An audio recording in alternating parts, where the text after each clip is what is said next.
anybody else? I'll just get the confirmation that we're okay. We're live now. So if you'd like to begin, Councillor. We are live. Thanks very much for that. Yeah. Okay. Welcome to all members and officers to tonight's meeting, and of course members of the public that are watching.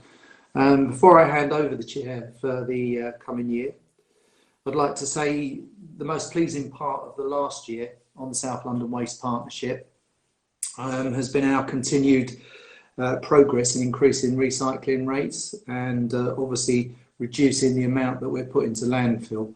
I think it's really important in doing our bit for the planet, and I see that as a big success of the last year.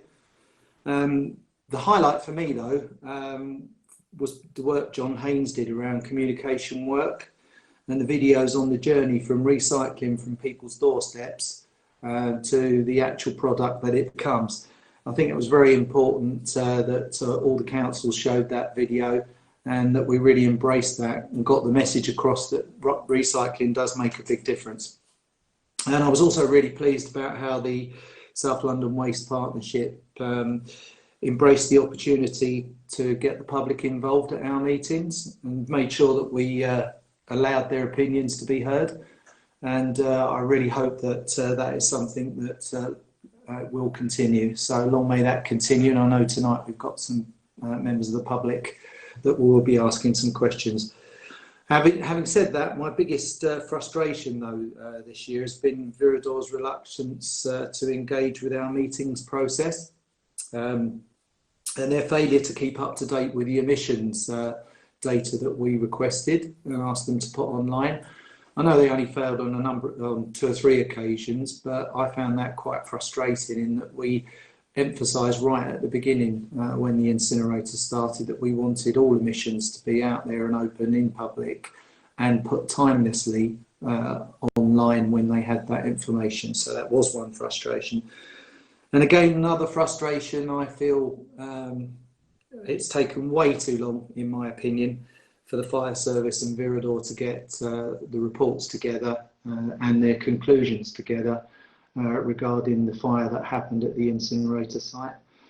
So that is a frustration, but I do hope that now that Viridor has been sold on to another company who are taking over, sold on the 8th of July to a company called Cllr, Kravis and Robertson Co, KKR, that we can foster a more open relationship and transparent relationship with KKK.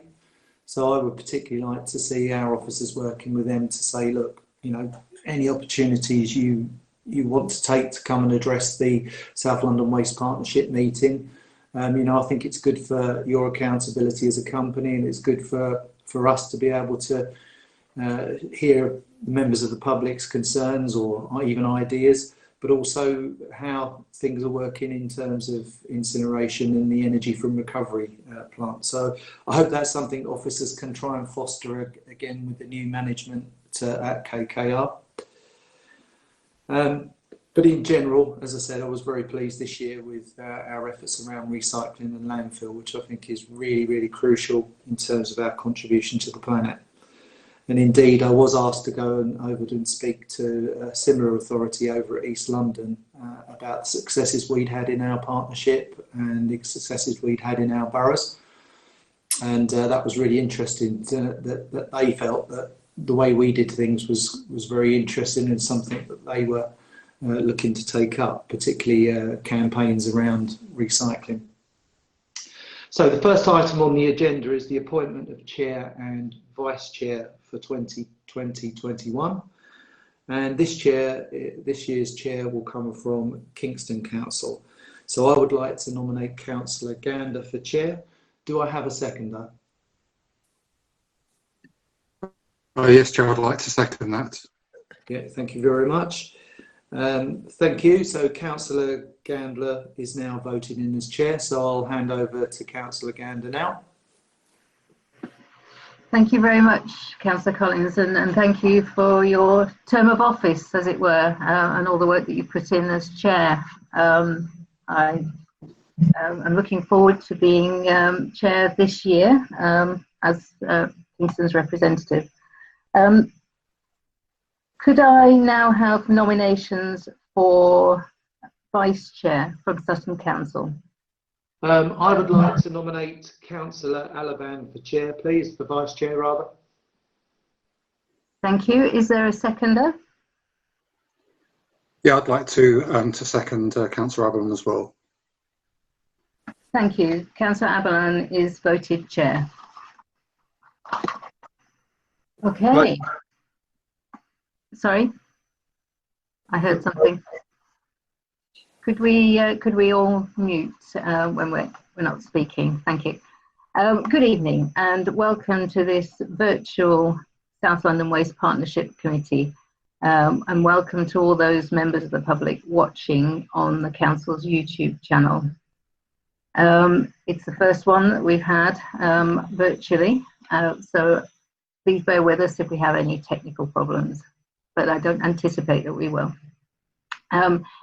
If I could say that, can we have all our mobile phones, for those in the room, in the virtual room, can we have all our mobile phones either switched off or on silent mode, so that they don't ping when you're speaking during the meeting? That would be great. And if you could keep yourselves on mute, it helps with feedback. The meeting is being broadcast live on the Council's YouTube channel. A copy of the recording will be available on the channel shortly after the meeting. Members and officers are reminded to keep their microphones on mute, as I said, unless they're called to speak. Members can indicate that they wish to speak using the meeting chat function. Now, please do not use the chat function to ask questions directly of officers or councillors, because they'll not be answered. Everything should come via the chair, please. The elected councillors who are present remotely in all our different locations this evening are members of this committee and will decide what action this committee takes on the issues it considers. We also have a number of officers present whose cameras are generally switched off, and they're here to advise the committee on the issues before it, and if they make contributions they will switch on their cameras.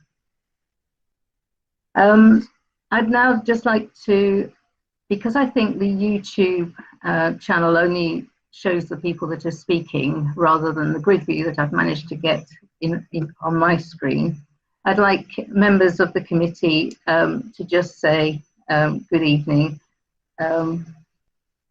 when I call them, if that would be okay. So I've got members of the committee. The first name on my list is Councillor Tim Cobbett from Kingston. You'd just like to say hello? Thanks, Councillor Gander. Yes, I'm here. Good evening, everyone. Right. Councillor Collins, you've already heard from, but let's see you again. Hi everybody, I'm here. From Croydon. Councillor King, Stuart King. Good evening, everybody. Stuart from Croydon. Thank you, Stuart. Councillor Allison, Mark Allison. Yeah, hello, Mark from Merton. Hello. I've got Councillor Stephen Alambritis. Councillor Alambritis sends his apologies. Okay. Right. And Councillor Aberlin. Good evening, I'm here. Hello, and welcome to the deputy for this year. Do we have any other members that I've missed? Henry, have you been keeping check on the list? Have I missed a member?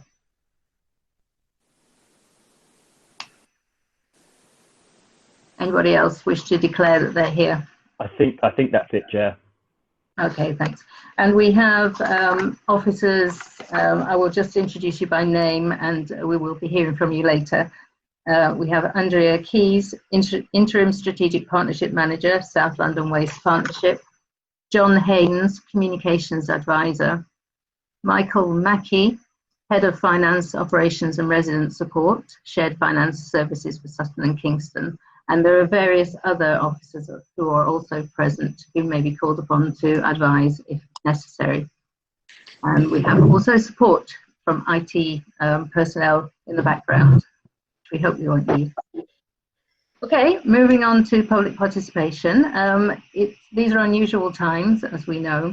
There was a registration scheme for members of the public who wish to submit a question to the committee on an agenda item. Members of the public needed to have submitted a question by 10 o'clock on Wednesday, the 22nd of July. The Democratic Services Officer will read out their question at the appropriate time, and a response will be provided by an officer.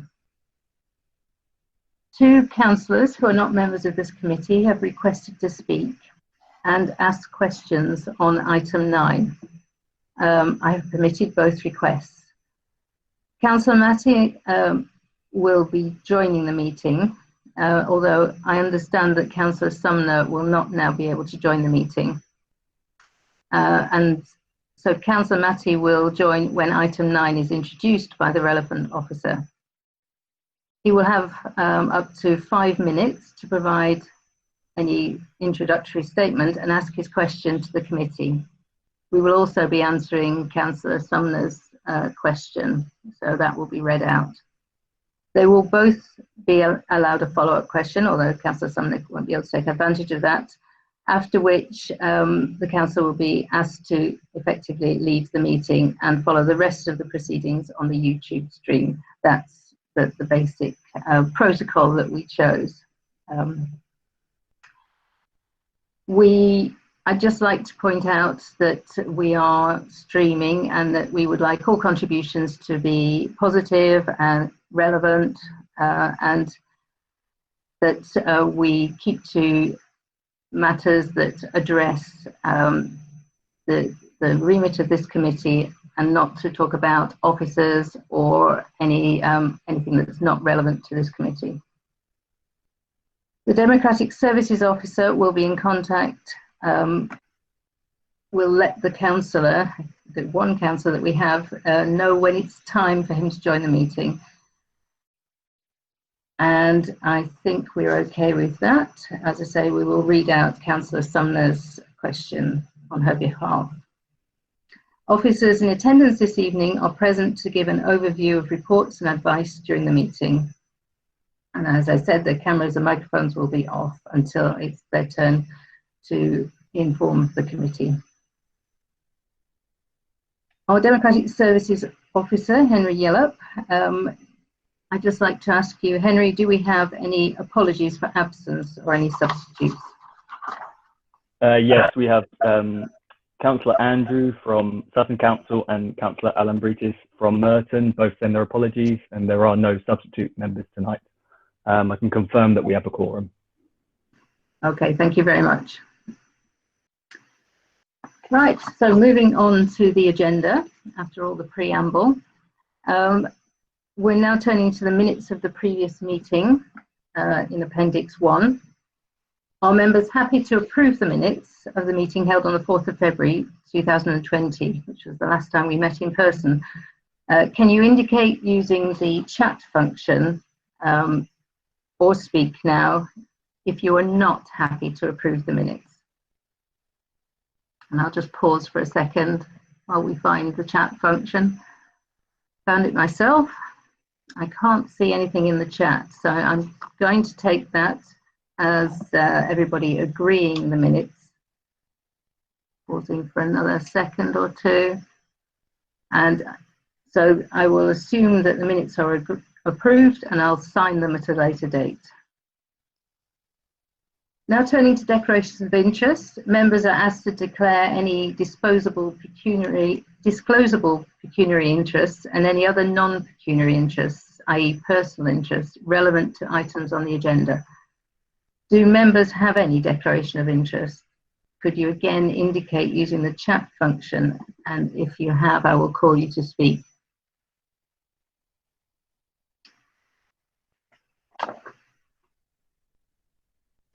Just pausing for this important item, and I have nothing, and Henry will be double checking for me, our Democratic Services Officer.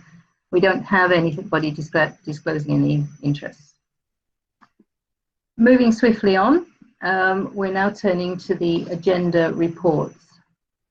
And the first one is at item 6. It's phase A and B contract management report in appendix 2. This is an update on phase A and phase B contracts procured and managed by SLWP. And it's about the performance data between the 1st of April 2019 and the 31st of March 2020. And I'm going to turn to Andrea Keys to present this report. Thank you, Chair. Andrea. Yep, so this is the contract management report for the period 1st of April 2019 to the 31st of March, excuse me, 2020. The report provides a performance summary for the following contracts. You have contract 1, which is waste receipt and transfer services. Contract 2 is our HRC services, and contract 3, which includes green and food waste composting services. And finally, it also includes the phase B residual waste treatment contract. The waste and contract 1, the waste transfer and haulage contract, is referenced in 1.7 of the report. This is operated by Viridor Waste Management Limited. Sorry, just to interrupt, Councillor Allison has dropped out of the meeting, so we may have to just pause, and I'll try and get into contact with him. Oh, no, he's joined back again. We'll just wait until you... Councillor Allison, are you there?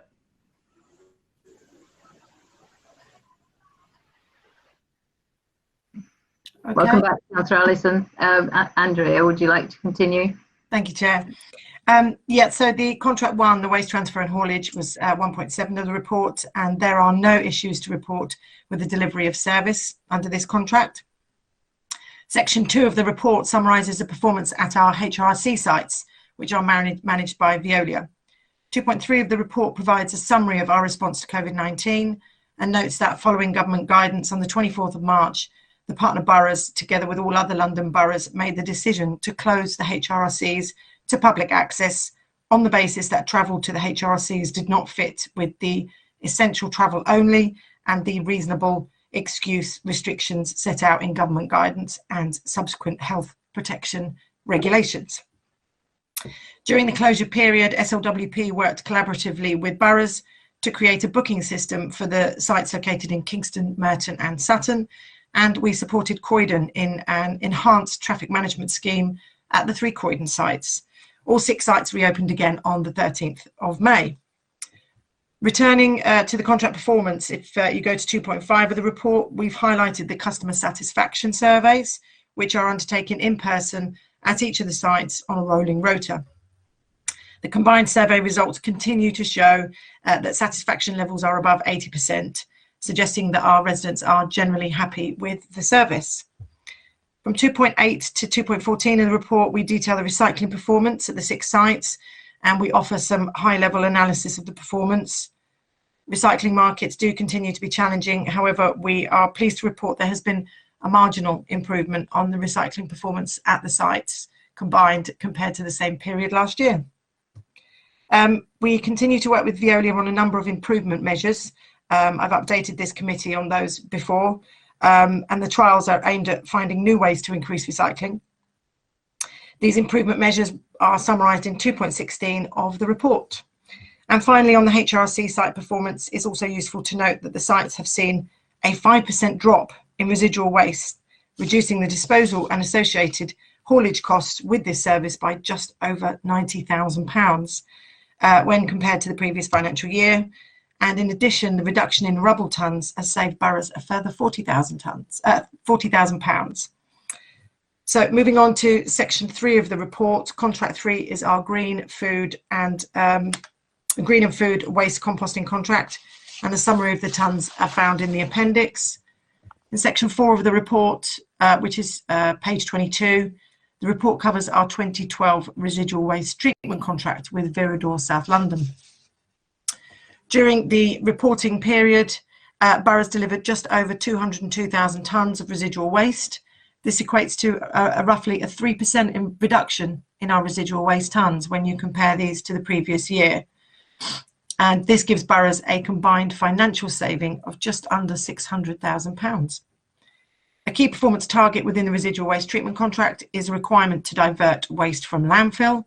For the reporting period, the target diversion rate was 91.34%, and Viridor exceeded that by diverting 95% of our waste from landfill. And section 4.4 of the report, you've got a summary of the full year of ERF emissions for the reporting period.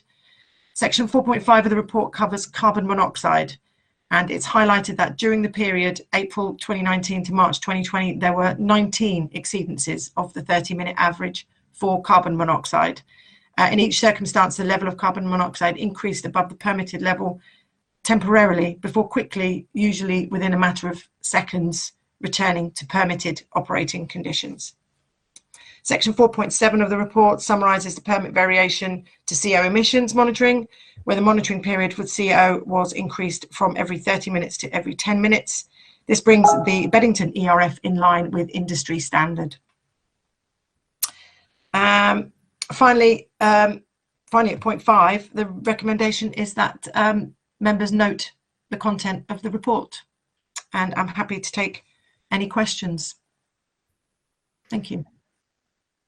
Thank you very much, Andrea. Now, what I've decided to do is to take questions from members of the public or councillors at the top of each item. Henry, can you confirm if we got a question from a member of the public or a councillor for this agenda item? Yes. We received one question, well, a set of questions from Councillor Tim Foster from the Bennington North Ward in Sutton, who unfortunately couldn't attend tonight's meeting. Okay. I'll read the statement out. There's 3 questions. I think it's more convenient for Andrea to answer after all 3 questions have been asked. Okay, so speaking on behalf of Councillor Tim Foster now. At the Council's recent Strategy and Resources Committee, members were presented with the draft South London Waste Plan that was approved for consultation. In brackets, I voted against. My understanding is that this document is a cooperative effort by all 4 member boroughs of the SLWP, one assumes within the representation of your committee. I would appreciate answers from your group on the following questions. So question number 1, my ward of Bennington North is scheduled for more waste than the rest of the 4 boroughs put together. What action have the 4 boroughs taken to balance the carbon footprint of that volume within this small area? Question number 2, the licence capacity for waste in Bennington North far exceeds that currently processed. For example, the 777 site is licensed for a greater tonnage than the Viridor site opposite. What actions are the SLWP and the administrations of the 4 boroughs doing to ensure that these licensed allowances are not exercised under planning law? And question number 3, a zero carbon target is espoused by members of the SLWP if the 4 boroughs manage to achieve 100% recycling. Contractual obligations and permissions to Veridor would mean the import of a balanced tonnage from outside the area of the SLWP. Why is there nothing in the South London Waste Plan to address this issue or to form collective strategies, for example, addressing retail packaging to move us towards the stated targets? I look forward to hearing the responses, and I'm quite happy to address your committee in person at a later date. Thank you. Thank you, Henry, and we thank Councillor Foster for his questions. I'm going to hand over now to Andrea. Thank you, Chair. So I'll answer those questions, 3 questions together. So the new South London Waste Plan is an important planning policy document that is being jointly developed by the borough's 4 planning authorities. Its key aim is to safeguard existing waste sites and set out development management policies to guide waste treatment in the future. It's important to note that the South London Waste Plan deals with all types of waste from all operators, not just local authority collected waste. The plan is written by the borough's planning authorities. The South London Waste Partnership boroughs are treated like any other stakeholder within the 4 boroughs by the planning policy officers. We are consultees, but no more than that. So the plan does not fall under the remit of this committee. The draft new South London Waste Plan was discussed in detail in Sutton Council's Strategy and Resources Committee on the 6th of July, when most of the issues raised by Councillor Foster were discussed. A recording of that meeting is available on the Sutton Council YouTube channel, and I would encourage any interested parties to view it there. I would like to clarify one point that Councillor Foster makes. Planning officers at the Sutton Strategy and Resources Committee did point out that whilst it's true Sutton takes more than its share of a large share of the household waste, it receives very little construction and demolition waste compared to some of the other SLWP boroughs. So it's important to take that into consideration. And finally, the draft South London Waste Plan is due to be published for consultation in the near future. And so I would encourage local stakeholders and residents to get involved in that consultation and express their views on this very important planning policy document. Thank you. Thank you, Andrea. Yes, so questions, that was a question about the South London Waste Plan, which, as Andrea says, we do not cover on this joint waste committee, but it's an important, it's something that we are part of. Was the reason for including members and public questions at the outset of an item is so that members on the committee can take into account anything that's said by those contributions. So if there's anything you want to pick up from there as well, you're at liberty to do so. But I now will turn to members of the committee. And I have in the chat indication that there are, so far, 2 members who'd like to speak. And the first one would be Councillor King. You'd like to unmute. Thank you, Chair.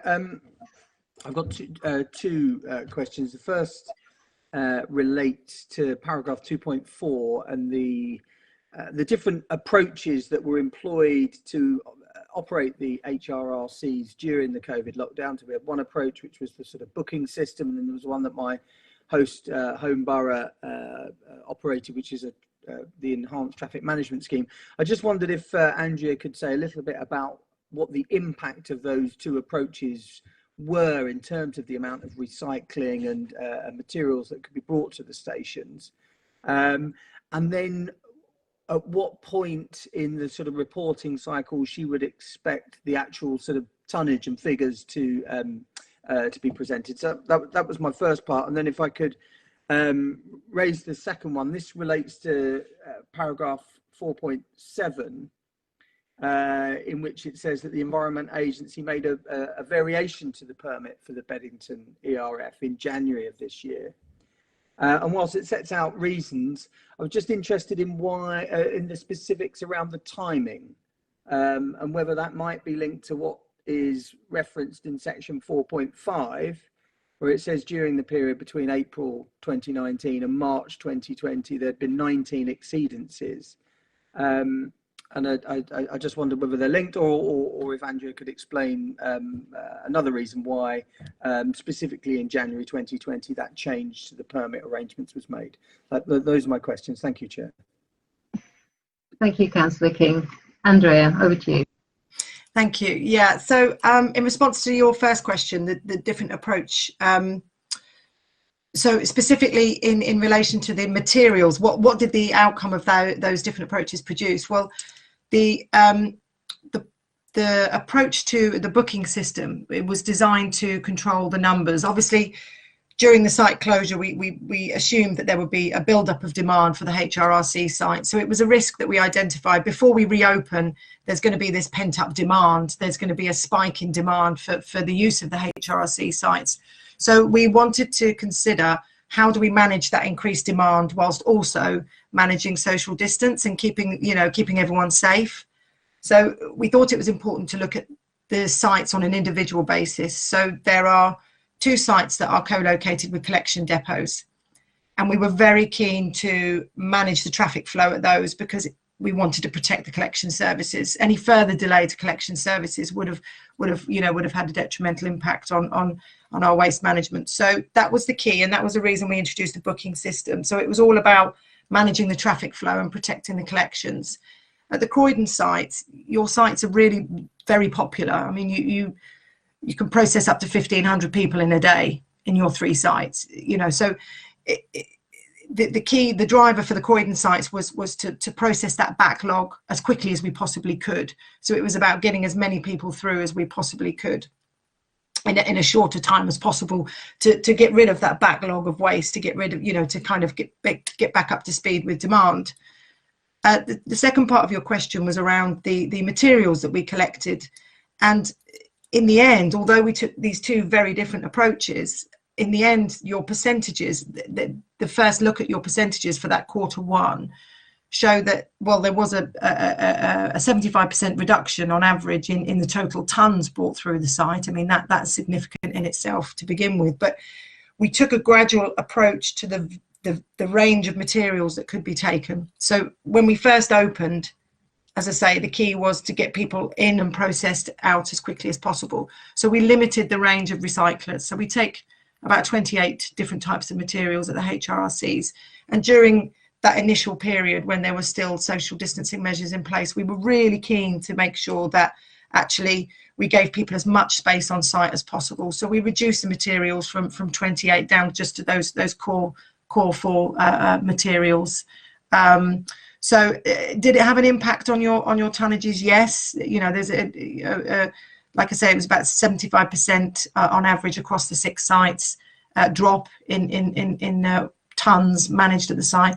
Was there a marked difference between the booking system and the Croydon approach? At this stage, it's a little bit. It looks very close, to be honest. So I would suggest that there isn't a huge difference in the waste tons, in the total tons taken. Does that answer the question? Yes, thank you, Andrea. That was my first question, so thank you. Lovely. Okay, and then the second question, your question was in regard to the variation in the way the ERF measures the CO limits. So the change to the way that the carbon monoxide is measured wasn't a result of the 19 exceedances. So the changes were introduced following the application to vary the permit to bring it in line with industry standard. So it's a UK industry standard of measuring the carbon monoxide over that 10-minute period, and it's a more frequent, it's 3 times more frequent monitoring than was in place before. So it's definitely an improvement.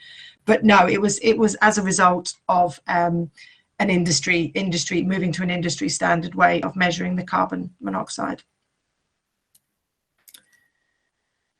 And Andrea, am I right in thinking that the increasing frequency, well, first of all, gives us, we will be quicker to pick something up if there is an exceedance. Is that right? So is that why it's done? It's well, it's an industry standard, and yes, it would pick up. It would pick up any variances in a quicker time, yes, because it looks at the average over 10 minutes rather than 30 minutes. So it's more sensitive in that respect when you reduce the average. So yes, that's right. And the daily limits remain the same, don't they? Daily limits remain the same. So there were no changes to the 50 milligrams per meter cube for the day. Yeah. Okay. Thank you. Was that all, Councillor King? Yes, thank you, Chair. Thank you. I have also Councillor Aberlan who wishes to ask a question. Councillor Aberlan, would you like to? Thank you. Yeah, thank you, Chair. I just wanted to ask a question as well on the HRRC, and especially during the lockdown and since we reopened with different systems and so on. I got my anecdotal evidence from social media and emails and so on was that residents really the response was really positive, and especially customer satisfaction on site, the experience once they were in the at the recycling center. I wonder if I know you haven't done a survey, but I wonder if that's the impression that officers also got, and whether, I mean, this applies to Sutton, but whether customer satisfaction was good across the partnership. And I also wanted to ask whether there's officers are giving consideration potentially or exploring a permanent booking system, and whether that's a system that could work, or when, you know, over the weekends permanent, during the week not, over the weekend booking systems during the week, not a booking system, or just a permanent booking system. I think it'd be worth, whether we go for it or not, it's a different story, but I think it'd be worth exploring it. But I wonder if officers have some thoughts around that. Okay, thank you, Councillor Aberlin. Andrea. Yeah, so we have seen a really positive response to the booking forms. We've had a lot of compliments about it. People do appreciate being able to arrive at the site, knowing they'll be able to access the site, knowing the queues will be, short, and they'll get through and the site quickly and without issue. And I think, particularly when we first opened, when there were concerns around social distancing, that was the strongest feedback that we received, that people felt safe, they felt it was well controlled, and that was the aim. That's what we wanted to achieve. And yes, we are looking at, obviously the system that we designed for that reopening was designed very, very quickly. And officers worked really hard actually on getting it rolled out in a short time, but there are things that we'd like to do differently with the booking system. There's things that there's extra things that we would like to do with it. So yes, we are looking at alternative booking systems that are on the market. Obviously no decision's been made, but yeah, I think it's important, given the positive feedback, that actually it was designed to manage the COVID reopening, but actually it might be something that residents and customers like going forward. So yeah, definitely a project that we're working on. That's good to hear, and certainly we had good feedback from those residents in Kingston who visited the TIP during that period. And I think, whilst it's been a difficult time, there've been lots of advantages, the quieter roads, etc., the cleaner air in general, and also the visit to the TIP has been a better experience as well. So I have also Councillor Tim Cobbett, who would like to ask a question. Over to you, Tim. Oh, thank you very much, Chair. It's really just to follow on from the discussion we've been having. Likewise, the feedback I've received, although we had a certain amount of frustration early on when people were working out how to book slots and at the beginning weren't always able to get one until they gradually expanded in number. But actually since then, feedback's been pretty positive that people have been able to turn up. They're expected at a particular time. They're then not waiting in a long queue and they get seen very quickly. I suppose the thing I'd want to encourage the team to think about on behalf of the partnership if we go forward is, if we are going to sort of carry on in similar vein, but potentially gradually increasing the number of slots, just to work very closely with the kind of customer services and IT teams in each of the councils, because it's really important that we have a smooth process and an easy to use booking system. And then we do also have the perennial issue of, yes, we have a primarily online population now and a primarily online system, but there will be people who cannot access booking online.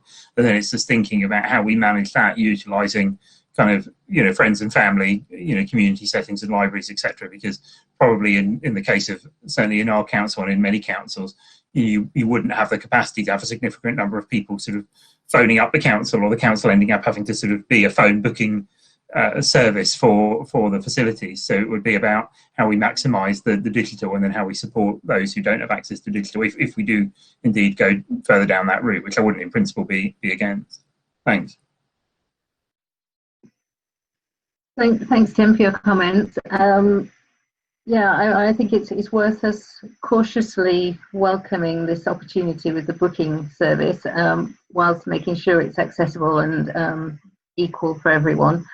I would like to, Andrea, I don't necessarily need you to comment, that you're welcome to if you want to. I'd like to see us moving forward together with other parts of each of our councils to make sure that it's as inclusive as possible for as long as we do keep the booking system. I'd just like that noted, really. And I'm going to, yes, Andrea's nodding, so I'm going to move on. I'm just happy to move on. So as far as I can see, and please unmute and let me know if I'm wrong, I have no further questions on this item indicated by the chat function. So I'm about to say, can we agree to note the contents of this report?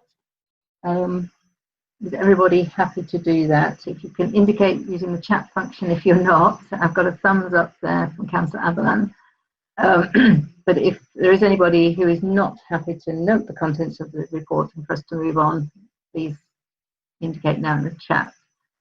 And again, that pause, which is very awkward for everybody. But just to make sure, in case everybody's all fingers and thumbs, no, we're okay. I think we're okay to move on, Henry. I will now move on to item 7.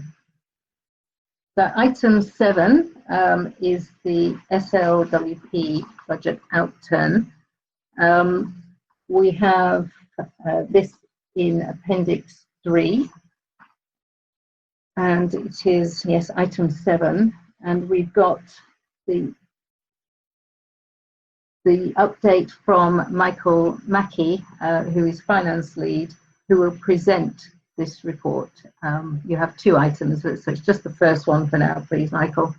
You could unmute and present the report. Evening, Chair. This is a little bit later than usual, the outturn. It usually comes much earlier in the committee, but not in the committee, but in the year.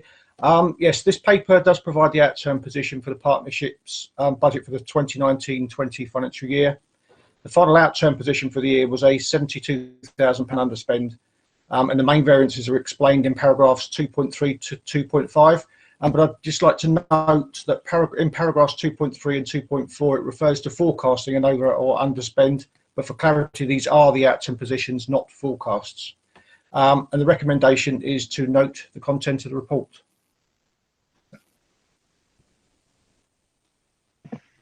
Any questions? Michael. Can I just ask Henry if there were any questions submitted by members of the public for this agenda item? No, there were none, Chair. Okay, thank you. I will turn to the committee. I have one question myself, so since I don't have any councillors indicating a question, I will leap in there, which is that, Michael, on the face of it, this is a good budget report with an underspend, but I just wanted to ask about what impact there's been, if any, of the projects and contract management underspending by such an amount. Is this something that we've been able to absorb, or is there some catching up to do in some respects? And the main underspend was in relation to a vacant post, but as you'll see in the next item, there is a review happening on the structure, the financing structure, sorry, the staffing structure, the resource structure. So that will be picked up, I think, within the. It wasn't sort of a planned underspend at the time. The post was originally going to be recruited to, but it wasn't, and it's obviously subject to the governance review and a review of.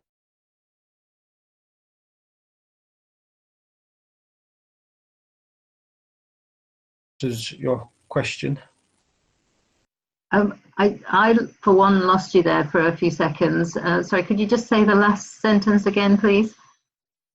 Yeah, the main underspend was due to the vacant post, and because of the governance review and the review of the staffing resource, it wasn't sort of a planned underspend, but one that's been sort of forced upon by having the review of the staffing structure. Okay, thank you. And as you say, we'll come on to that in the next item. So I still don't have any members indicating that they have any questions for Michael. Please indicate in the chat function if you do. I'll just pause for a second. And if I've missed anybody, could you please unmute and speak now? Okay, it looks like we can agree to note the contents of this report. If you have any objections, please indicate using the chat function or speak now.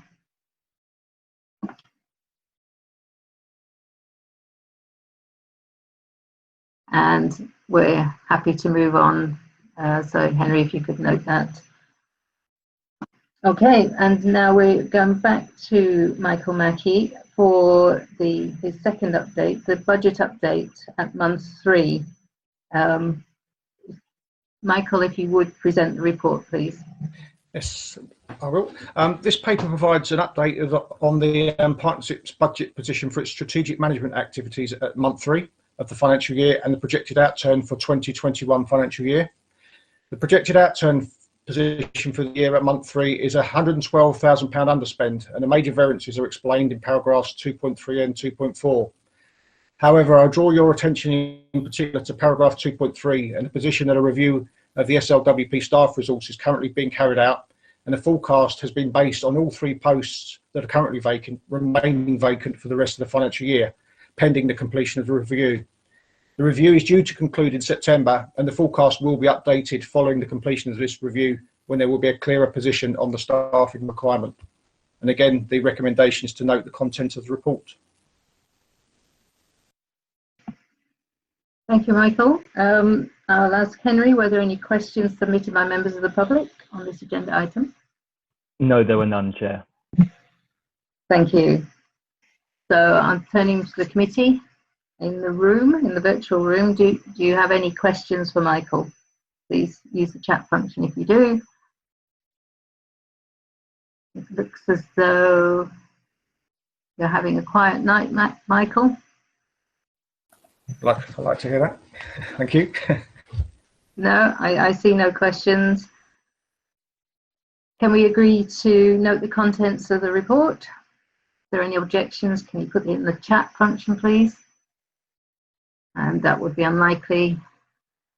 So I think we can move on. So we agree to note the contents of the report. Thank you, Henry. Right, so we now move on to the next item, which is at Appendix 5, item 9 in the report. It is the Viridor fire report. We've waited a while for this, and I welcome that this report is coming. I know there's a lot of interest in it, so we may well spend some time on this rather than the previous items, which have gone very swiftly. Andrea, will you please present the report? Yes, thank you, Chair. So this is the fire report. This is a report into the fire at the waste transfer station on Bennington Lane. The covering report we've provided contains an overview of the incident and a summary of the key findings made by the fire service, the Environment Agency and Veridor's own fire investigation. Attached to this report there are 2 Environment Agency reports referencing the fire, the London Fire Service confirmation of attendance and Veridor's fire investigation report in full. And on Monday of this week, we also received permission to include 2 further reports from the London Fire Service. So this was circulated as a late item and can be read as a further appendix to this report. So I wanted to run through some of the detail in the report, and then I believe we'll take some more questions on this one. So as to the background, and to summarise the timetable of events, on the 11th of July, a fire occurred at the Viridor waste transfer station on Bennington Lane, and Viridor have classified the fire as a significant event. Viridor completed their internal investigation report in December, and on the 28th of January this year, Viridor met with SLWP officers to discuss that draft report. Then, as you can see detailed in 1.3 of the report, the strategic manager provided a verbal update to this committee on the 4th of February. At the time of that February committee, both the London Fire Service and the Environment Agency had confirmed to Viridor that further submissions were to be made, and so Viridor wished to wait until they had received these 2 reports before they concluded their own investigations. In March 2020, the London Fire Brigade provided Viridor with a fire investigation report, and the EA provided a further compliance assessment report. Both agencies confirmed that the provision of these reports represented the conclusion of their investigation. So that's a summary of the timetable, and I just wanted to run through the fire reports as well, as they were late items. So in terms of the additional fire service reports, the report of attendance states that there was an estimated time of 5 to 13 minutes between ignition and discovery. The fire service were called immediately. There was no fire alarm system in the vicinity of the fire, but there was no rapid fire growth. The London Fire Brigade investigation report states that the site appeared to be well maintained, no injuries were reported, and that the fire originated from the pile of waste being moved by the front loader. The report concludes that a full examination of the waste was not possible. No samples were taken, and the cause of the fire has been recorded as unknown, which, as I understand it, and the covering letter from the fire service said, is not uncommon. The EA reports highlight that the waste transfer station was being used for the receipt, inspection and storage of residual bulky waste from the SLWP, and whilst the waste is permitted on site, Viridor were not authorised to use this area of the site for the inspection and storage of residual waste, and so this was in breach of the permit. The EA used a compliance classification scheme, the CCS, in order to calculate the non-compliance score, and in this instance, the EA categorised it as a CCS3, a non-compliance which would have had a minor environmental impact. The final appendix attached to this report, which is page 22, is the Viridorfi Report. Viridor's report acknowledges that there was a higher than normal volume of residual waste in the transfer station at the time of the fire, and that the waste was being stored for longer periods than usual. There are assumptions made as to the possible source of the fire, and a further summary of events are made by Viridor. The Viridor report proposes changes that will be made in order to reduce the impact of a further fire, and these include the occupation of the entire ERF pre-treatment facility for the receipts and inspection of bulky waste, a reduction in waste tonnes handled in the waste transfer station at any one time, and also an increase in the frequency of the thermal checking systems. Since drafting this report, Viridor has confirmed that the area affected by the fire is no longer being used to receive waste, and there are currently no plans to use this area of the site for the receipt of residual waste going forward. So all bulky waste is now being taken to the ERF pre-treatment building, which is fitted with a sprinkler system and a fire detection system. As a contingency measure, Viridor are considering the use of an alternative, adjacent and suitably permitted waste transfer station, which was modified in December 2019, and now includes a fire detection system and call points. So those were the sections of the report that I wanted to highlight. Obviously, the recommendation is to note the contents of the report. So if there are some questions, so happy to receive those, Chair. Thank you, Andrea. I just wanted to check that all members have seen the late material that was published on Tuesday this week. Can I make sure that everybody's seen this?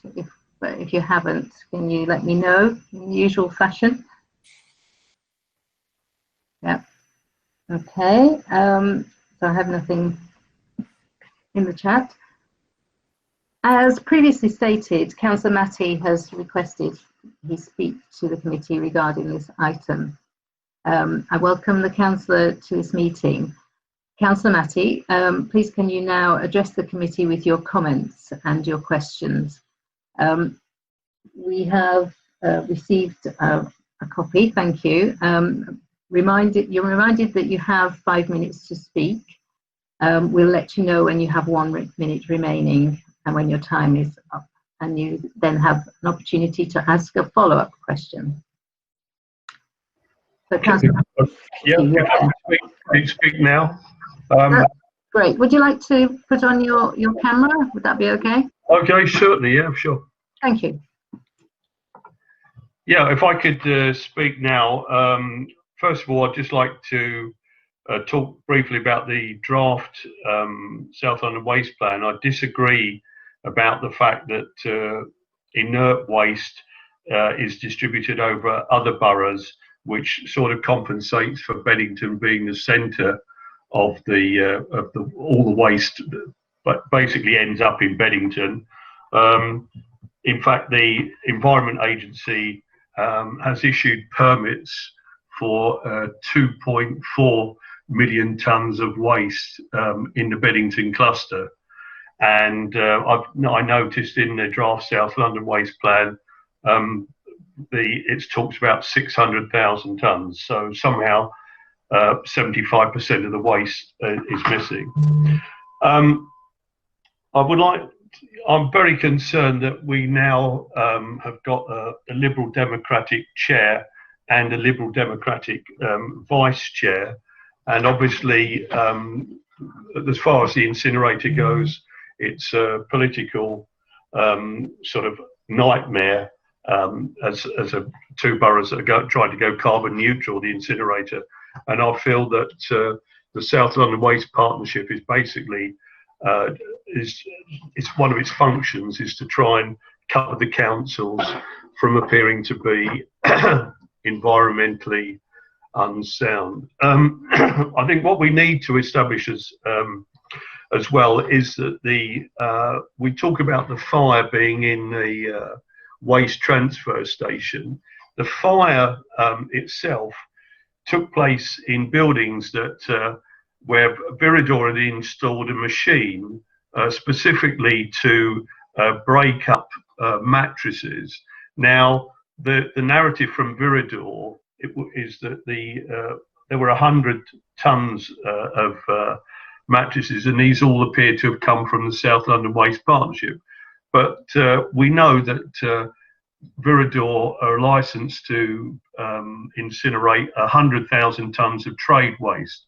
Now, we cannot assume that all these mattresses came from the South London Waste Partnership, because that's a large figure. So that needs to be clarified, because obviously all mattresses are treated with chemicals which, when they do catch light, are highly toxic, and there are special guidelines. And one of the things that we need to understand is that the temperature that they try and maintain in the incinerator is about 850 degrees. And is this high enough, this temperature, to kill off the furans if Viridor are in the business of burning mattresses in very large quantities?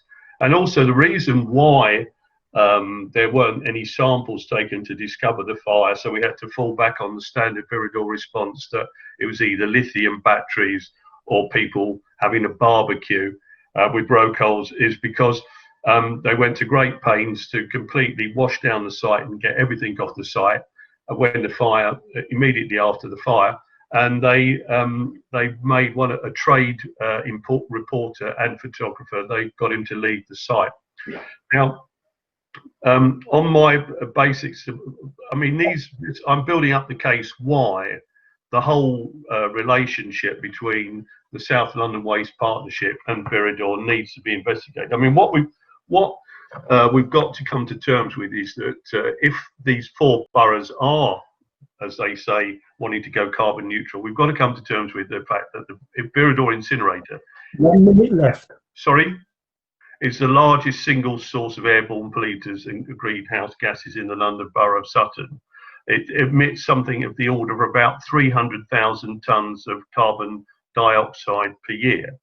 And what there at the moment is that there's no means of measuring how much carbon dioxide is. It's a big secret, and we need to find with this. And also we need to get figures from Viridor on how much material that they are burning, which it should be recyclable. I mean, most industry estimates is that a typical incinerator will burn around 50% of what it burns is actually plastic. And this, in fact, should not be incinerated. It should be landfilled. And we need to get these figures. I mean, the reporting from Viridor is appalling. When I look at reports coming from German incinerator companies. 5 minutes. Pardon, sorry? Okay, I'll just conclude then. And I will just pose my question. I think I've tried to establish in my preamble, which I hope you've got a copy, you'll be able to read what the other 15 points that I made. But my question is, when can an independent investigation begin into the 16 points that I've raised? Who can frame the scope of the investigation? And who can, we need a full investigation into what actually goes on at the incinerator and what is the environmental impact of it, and not we do not want just the efforts of PR people. And I'd like to, my question is, when can this take place? That's my question. Thank you, Councillor Matty. I was trying to follow your questions from what you submitted, and it may well be that when we come to the answers, we won't be able to give all of them, since it wasn't quite what I had in front of me. So I think Councillor Matty's just accidentally left the meeting. Oh dear. Yeah. If we just pause for a second. Yes. Yes, now he's back now, sorry. I decided to switch myself off rather than my microphone. Okay. We've all done that. Okay. So Well, welcome back. I was just saying that obviously what you submitted before we had a chance to look at, and the officer had a chance to get some answers. I'm not sure. I was trying to follow it, so it may well be that some of the questions, some of the things you posed were slightly different. So we may have to get back to you on some of the points that you raised. Andrea, do you have, are you good to go? Yes, thank you, Chair. Yeah.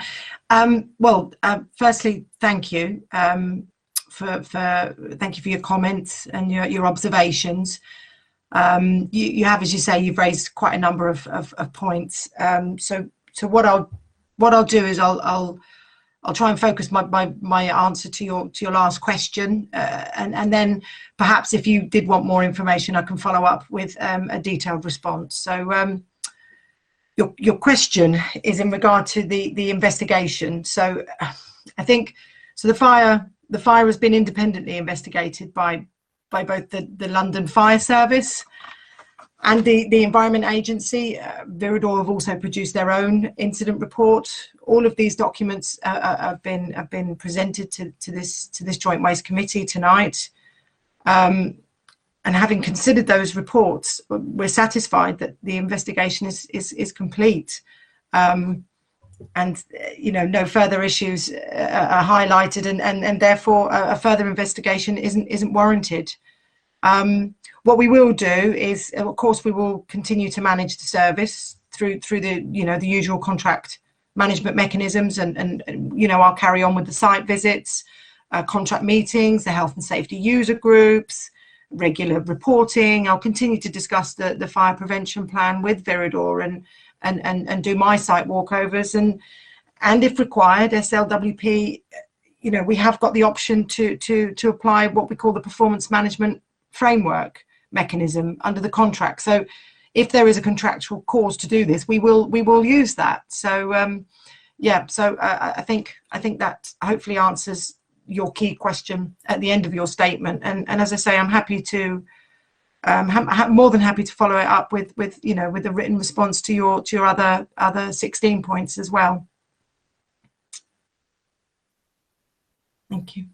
Can I just come back? There's a couple of things that I'd like to pick up from what Councillor Matty was talking about, because I would wholeheartedly agree with plastic should not be put into the should not be inside the energy recovery facility, should not be processed. We want to get plastic recycled as far as possible, so we're not, because it is toxic, it is burned.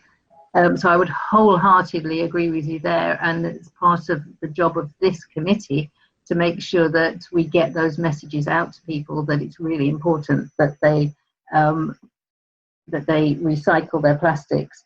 So that's something that I would hope we will be pushing this year as one of our messages that we get out to our residents. I wanted to pick up on the actions that were taken, because when the fire had happened, because I do know, I've read myself that there were, obviously I wasn't there, but I read in the reports like everyone else that there was movement of the waste, and as I understood it, that was in order to help tackle the fire. That's what the London, I think it was the London Fire Brigade said that why that was done. I think there was an implication. I don't know whether it was deliberate, Councillor Matty, that this was they would wash down the Viridor washed down the site, but I can see no indication from any of the independent reports that that was the case. I'm diving into realms that perhaps better from an officer. Could you comment on that, please, Andrea? Yes, absolutely. As you say, in the London Fire Service report, it describes the actions that took place. Obviously, the fire started as the front loader was pushing up the waste, and in order to effectively then put out the waste, you need to spread it out, and then obviously the whole load was then extinguished. So I think it's quite clear in the London Fire Service investigation and their initial report that the reason for there being a lack of a sample is because of the method used to fight the fire. And it was not a Viridor, not a Viridor decision. Can I Yes, I was just going to come back to you, Councillor Matty.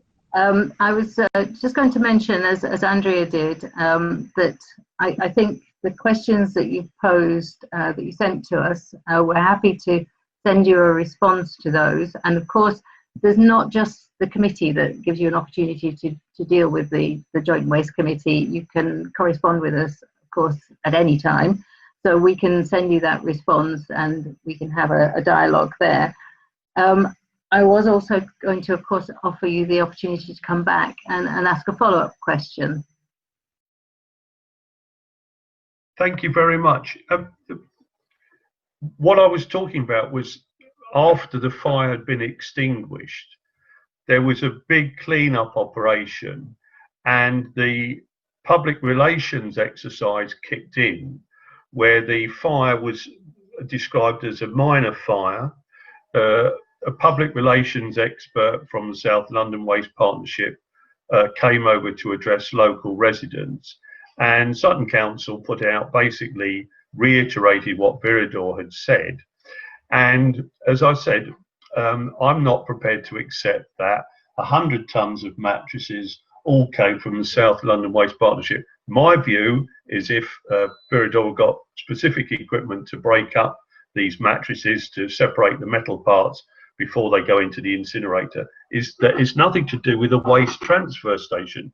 Mattresses are probably part of a commercial contract, which is probably extremely lucrative to dispose of mattresses, and we need to do this. And also the whole reason behind incinerators is because the recycling councils find it more lucrative not to recycle properly, and that's why so much plastic finds its way. Plastic is basically derived from fossil fuels, and the idea is that burning plastic is somehow environmentally friendly is completely wrong. I mean, the government's chief scientific advisor said that if you've got the option with plastic and you cannot recycle it currently, you should landfill it, because if you landfill it, it will not release carbon dioxide into the atmosphere. If you take an incinerator that's burning 300,000 tons of material a year, and 150,000 tons of that is plastic, you can see that the potential amount of carbon dioxide is probably approaching 175,000 tons of carbon dioxide. I mean, municipal solid waste, when it's burned, produces at the lower limit about 0.7 tons of carbon dioxide, and at the upper limit about 1.2, 1.3. When you burn plastic, it's right up the upper limit.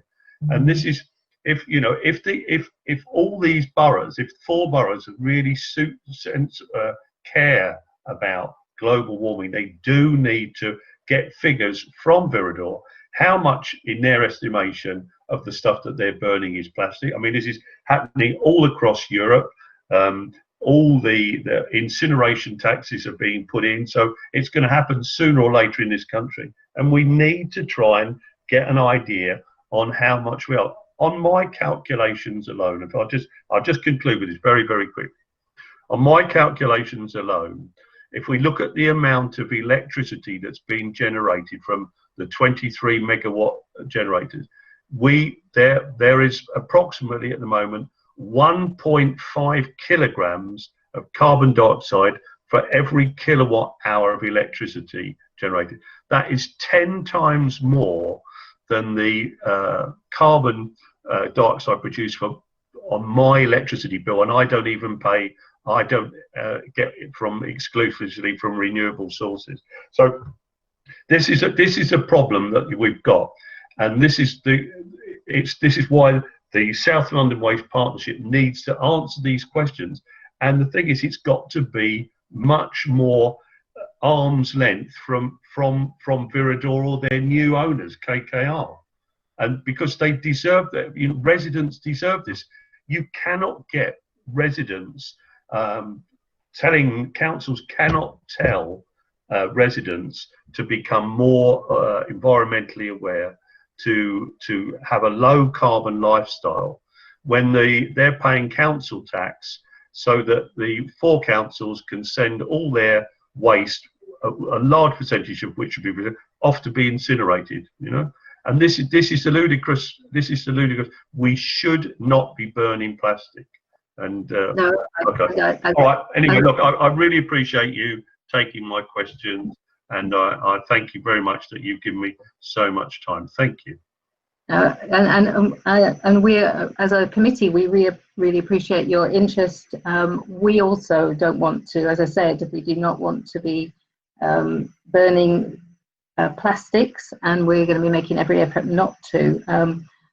And I would like to come to Andrea to just talk about a couple of things there, and we may have to go back to you on a couple of the things that you raised just then, but the fact that you said it was lucrative not to recycle properly, that's not my impression. My impression is that where we come to our best savings for outlay is where we're recycling properly. So I don't know whether you have a comment on that. There's a question that I've picked up about the number of mattresses, and I'd like us to look into that. I suspect you don't have the answer to that right now about was there a huge number of mattresses for some reason. You may have an answer there, but if not, we can have a look at that. And is there anything else that you've picked up that you'd like to comment on, Andrea? Thank you, Chair. Yeah, so in terms of there being 100 tons of mattresses, I think that the photos, I've just had a quick look at the report, that I think there weren't, the whole waste pile wasn't 100% mattresses. There were mattresses in the waste pile, but I don't believe it was 100%, 100 tons of mattresses. It was 50 to 100 tons of waste, but there were mattresses in there. And I suppose I just wanted to highlight that, we're working really hard to improve our recycling and to get as much recycling out of the residual waste. And actually, we've got one of the highest recycling rates in London. Partnership boroughs, we've really improved on our recycling performance. So I think it's really worth highlighting that, and we are working really hard with our residents, with our communication, with our collections contractor, to keep going and to keep improving on our recycling.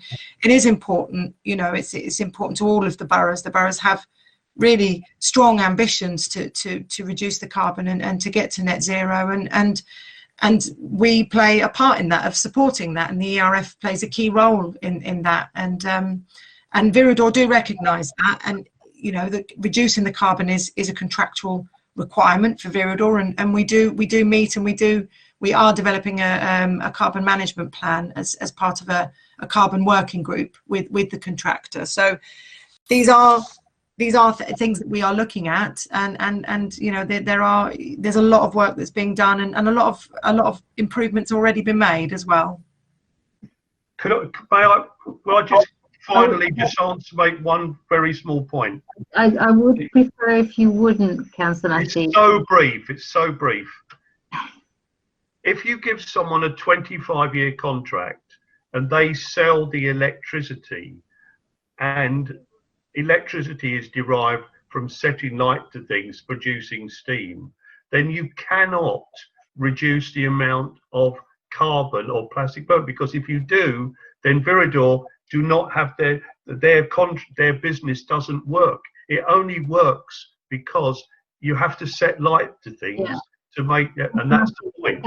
Matty, this item, I did mention earlier that if it's not relevant, it's actually relevant obviously to the committee, but it's not relevant to this item.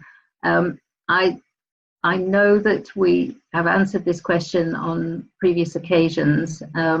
There is not an intention to burn more waste than we need to. And I'd like to leave it at that. Thank you. And thank you for your contribution. And you're effectively leaving the meeting now. Thanks. I will now give the opportunity, the floor, if you like, to members of the committee. And I think the first person on the list is Councillor Collins. Just a second. Henry, do I have another question on this? Yes. Sorry. Sorry. Yeah. So we received a question from a councillor from Kingston, from Alexandra Ward, Councillor Sharon Folchkov-Sumner, and unfortunately she's unable to attend tonight. But her question I'm reading on her behalf. So, on how many occasions in the past 2 years has the fire service attended the Bennington incinerator plant? I understand that one fire last year took over 24 hours to extinguish. What is the financial cost to Kingston residents of this poor safety record, and what is being done to improve fire safety at the plant?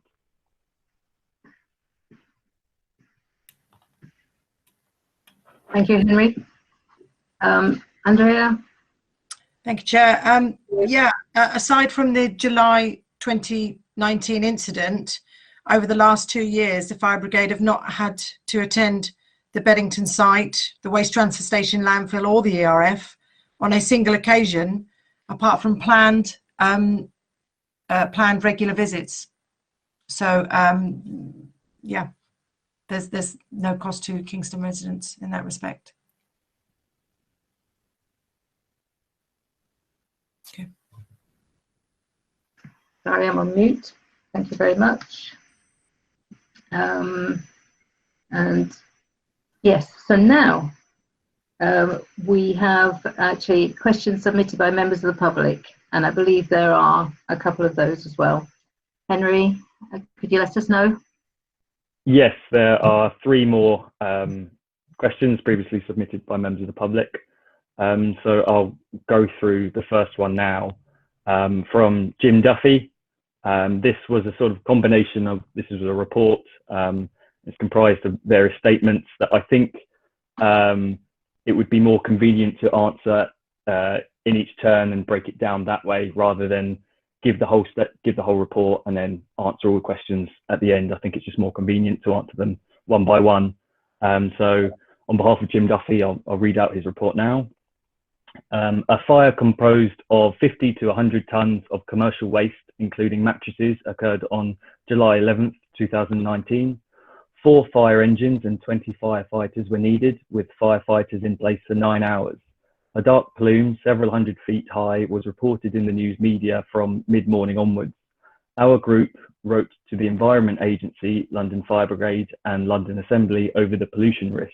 We consider this report to be unacceptable for the following reasons. So reason number 1, this was a foreseeable and preventable incident. Viridor had fires at 14 of its sites in the previous 5 years. The report talks about lessons learnt, but the fires continue. 5 fires have occurred at their sites since this one, and 1 fire burnt for a week. No link to other fires was made. So if Andrea could respond to this statement first. Thank you. Thank you, Henry. Andrea, would you like to take that one first? Thank you, Chair. So the first thing we wanted to do is, I wanted to put this into context. So Viridor have over 300 waste management facilities in the UK. So that's the first thing I wanted to say. So fires at waste transfer station sites can and do occur, even at well-managed ones like at Bennington. Every incident is different. This Viridor incident looked at specific circumstances around the fire at Bennington Lane, and identified some clear and tangible actions that have been put in place to reduce the risk of a similar event happening in the future. The Viridor team at Bennington issued an incident alert to their colleagues at sites across the country. So likewise, the Viridor Bennington team will receive incident alerts relating to other facilities. And so this ensures that shared learning is achieved. The most common cause of fires, as we've discussed, is electronic items containing lithium-ion batteries that have been discarded in the residual waste. Now, the increase in this waste in all of our waste streams due to more electronic items being thrown away is having an impact on the frequency of these fires across the industry. So I suppose we all have an important role to play by trying to ensure that these items are disposed of correctly, along with other materials that can cause fires, such as the barbecues and the gas canisters as well. Okay. Thank you, Andrea.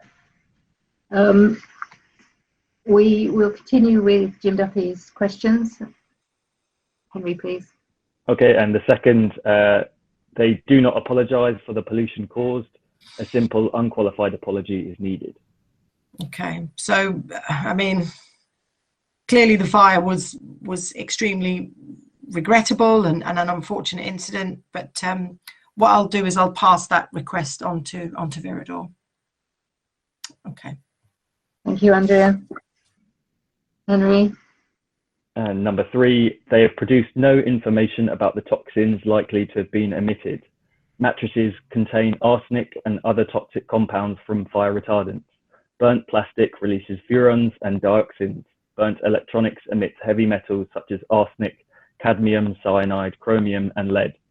Other likely elements include nitrogen oxide, sulfur dioxide, and particulates. These compounds are known to cause health effects ranging from asthma and other breathing difficulties to cancer and infant mortality. So, yeah, very, very serious indeed. And Andrea? Yeah, I mean, accurately predicting the emissions released by an accidental fire such as this is going to be extremely difficult. It's impracticable to capture the gases from the fire, as it was an unplanned event, and the way in which this fire is fought makes it difficult to conduct the analysis, as we've discussed earlier. The fire investigation report confirms that a full examination was not possible, as a front loader was used to excavate the waste as part of the firefighting process. And again, we've covered this element already. I think we want to note that it was an isolated, unplanned incident and completely regrettable and unfortunate. But according to the Environment Agency, it's unlikely to have had a significant impact on health or the environment. The Environment Agency attended the site on the day of the incident, and having surveyed the scene, in their professional opinion, the fire was deemed to have had a minor impact on health, quality of life, and or the environment. Thank you. Thank you, Andrea. Henry, can you continue with the next part, please? Number 4, they called the fire small in their press release on the day. When the statement was released, the fire was burning the roof of the storage building and the plume was hundreds of feet high. This statement was played down in the report as subjective. Neither the original statement nor its reframing are acceptable. The fire brigade labelled it as a serious fire. Yeah, no, and the Viridor incident report does now recognise that the fire was a significant incident, and we welcome this as a more accurate representation of what happened. I think the only thing that we could add to that is that thanks to the quick response from Viridor and the fire service, there were no fatalities or injuries. Damage was contained, and there was minimal disruption. So. Caused to the activities on the site. Thank you. Okay, thank you. Henry, would you like to continue? Number 5, they do not include a crucial report from the London Fire Brigade. Positive quotes are cherry-picked from the Fire Brigade investigation report. but the entire report is missing. Viridor informed that they cannot submit it as the Brigade makes a charge, but this is misleading. Mr. Collett from the Brigade emailed me in November to say that only the report would be confidential to the site operators. Can I stop you there, Henry, because I think we can cut to the chase on this because the reports have now been released. Yes. Andrea, would you like to confirm? Obviously, we have the reports. Yep. So we purchased copies of the reports, and we received permission on Monday. You know, we worked really hard actually with the London Fire Service to get permission to publish those reports, because we knew it was really important to, you know, as part of this process, that the public had access to those. So yeah, really pleased to say that's not an issue now. We purchased the reports and we had permission to publish them, which we received on Monday. Thank you, Henry. So for members of the committee, we are taking some time over this, and we're doing that because obviously there's a great deal of public interest. We have a series of questions, and we're not through them yet, from Jim Duffy of South West London Air Quality Monitoring Group. I think it's really important that we take all this challenge on board. So I just ask for your patience. We will get to you shortly. Henry, would you like to continue? Yes. The point number 6. Sorry. The fire risk assessment for the storage building was not produced, as the building had only a single fire extinguisher available on the day. This suggests the risk assessment was inadequate. We urge the partnership to press Viridor to publish this document and its updated version. Okay. So the Environment Agency, I just wanted to set up first, it's the Environment Agency that regulate all the permitted sites and requires suitable and sufficient risk assessments and management plans to be in place. And then the London Fire Brigade are responsible for visiting premises to check that fire risk assessments and the fire prevention measures are appropriate. So the London Fire Service already has powers to take action if they think safety measures aren't adequate at the site. In addition, Viridor have their own processes where the fire risk assessments are reviewed annually, and they also get a third party to review those every 3 years, which I think is important to get that external review on them. And I've made a request to Viridor that their fire risk assessments can be made publicly available, so we can share them with this committee. Thank you, Andrea. The next question is also something that we've already touched on, which is about the storage area not having a sprinkler system. So I would just like to, Andrea, to just recap on the current practice for the storage. Okay, yeah, so yeah, as I said in the report, after the report, Viridor have confirmed that the area affected by the fire is not being used since the incident, and there are no plans to use it in the future. All bulky waste will now be taken to the ERF pre-treatment building, which is fitted with a sprinkler system and a fire detection system as well. As I said before, as a contingency measure, Viridor are considering the use of an alternative, adjacent and suitably permitted waste transfer station, which was modified in December 2019. Okay, thank you. Now, Mr. Duffy put a summary that the report, he says, fails in many crucial areas, but then he has a follow-up. So I'd like, please, Henry, for you to read the initial summary and then get to the follow-up once I think the late material had been published. So the summary was that the report fails in many crucial areas, and he requests that the partnership rejects the report and recommend that the storage building ceases to be used without a sprinkler system, and a failure of the partnership to respond with full scrutiny may well affect its credibility. After the late material was published, he did follow up with an email, but did criticise the report for being very brief, and the fact that there's no appraisals of fire risk assessment of the building nor any recommendations. So if you'd like to cover that, Andrea. Yeah, sorry, Henry, yes. So I think we just wanted to highlight really that we're really pleased that we were able to obtain permission from the London Fire Service, you know, to make all those reports in relation to the incident publicly available. That was really, really important to us, and something that, you know, we worked hard on. You know, as we've talked about before, the Environment Agency regulates the permit, and it's for them to decide whether it's sufficient and adequate, and then it's for the London Fire Service to then follow that up with checks again to make that judgment whether it's suitable and adequate. I think I suppose if there are further concerns with the fire investigation report, then you know, we need to advise residents to contact the London Fire Brigade directly. Thank you, Andrea. Was there a further email, Henry, from Jim Duffy? Yes, there was a further email. He was just confirming that he will email the London Fire Brigade to confirm that it's their full report. And he did ask for the fire risk assessment again, just asking for the original fire risk assessment. So that's something, is it, Andrea, that we would advise Mr. Duffy to take up with London Fire Brigade? Is that right?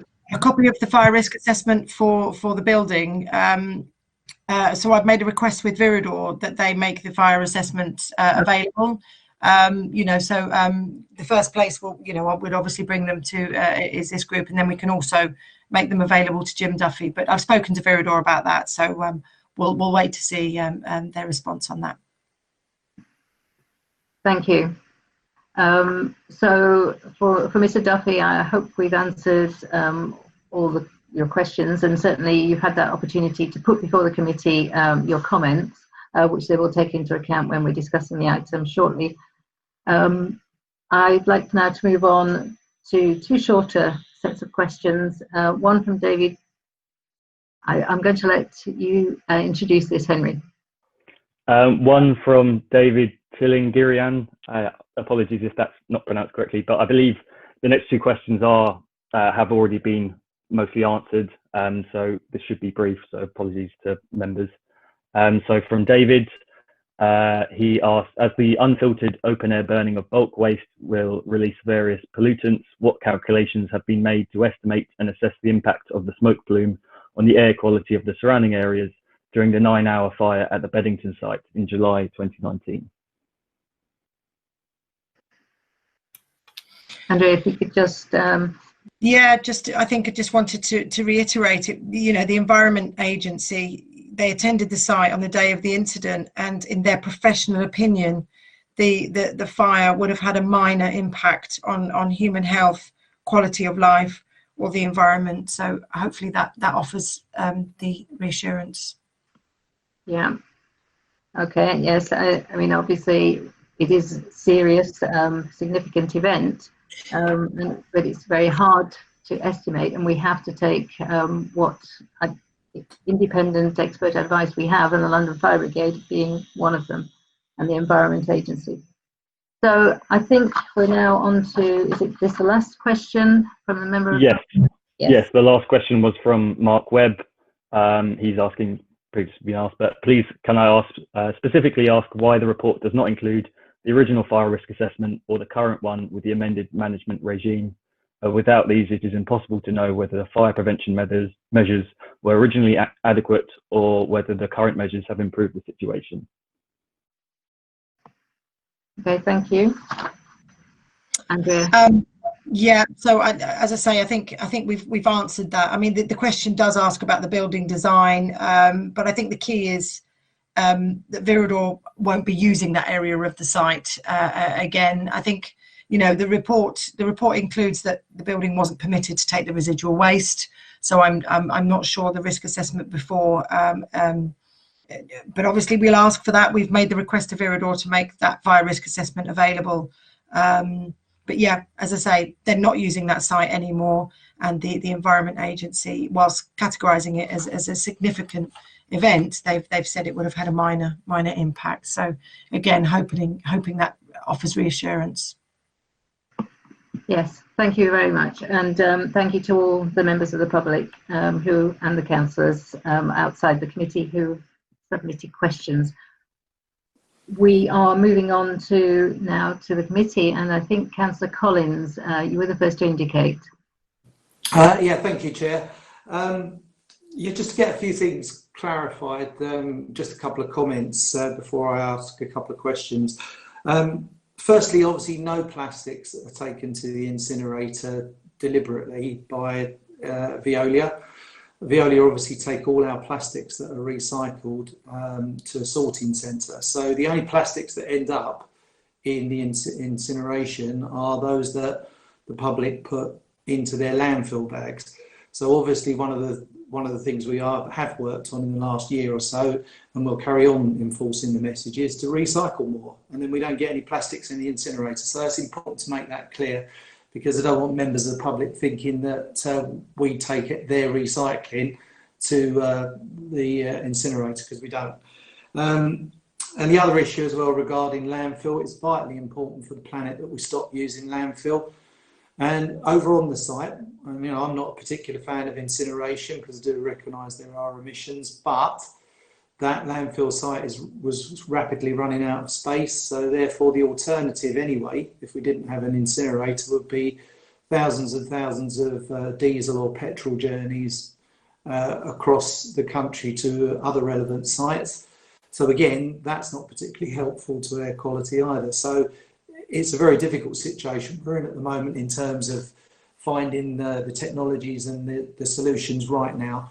But going on to the fire, it's important that we do hold Viridor to account on this as a South London Waste Partnership, because I was chair at the time, and I'm not very happy that after having to chase Viridor to tell them how seriously I was taking this particular incident, that when I had a discussion with them, they didn't mention that they were using a waste site that they weren't supposed to.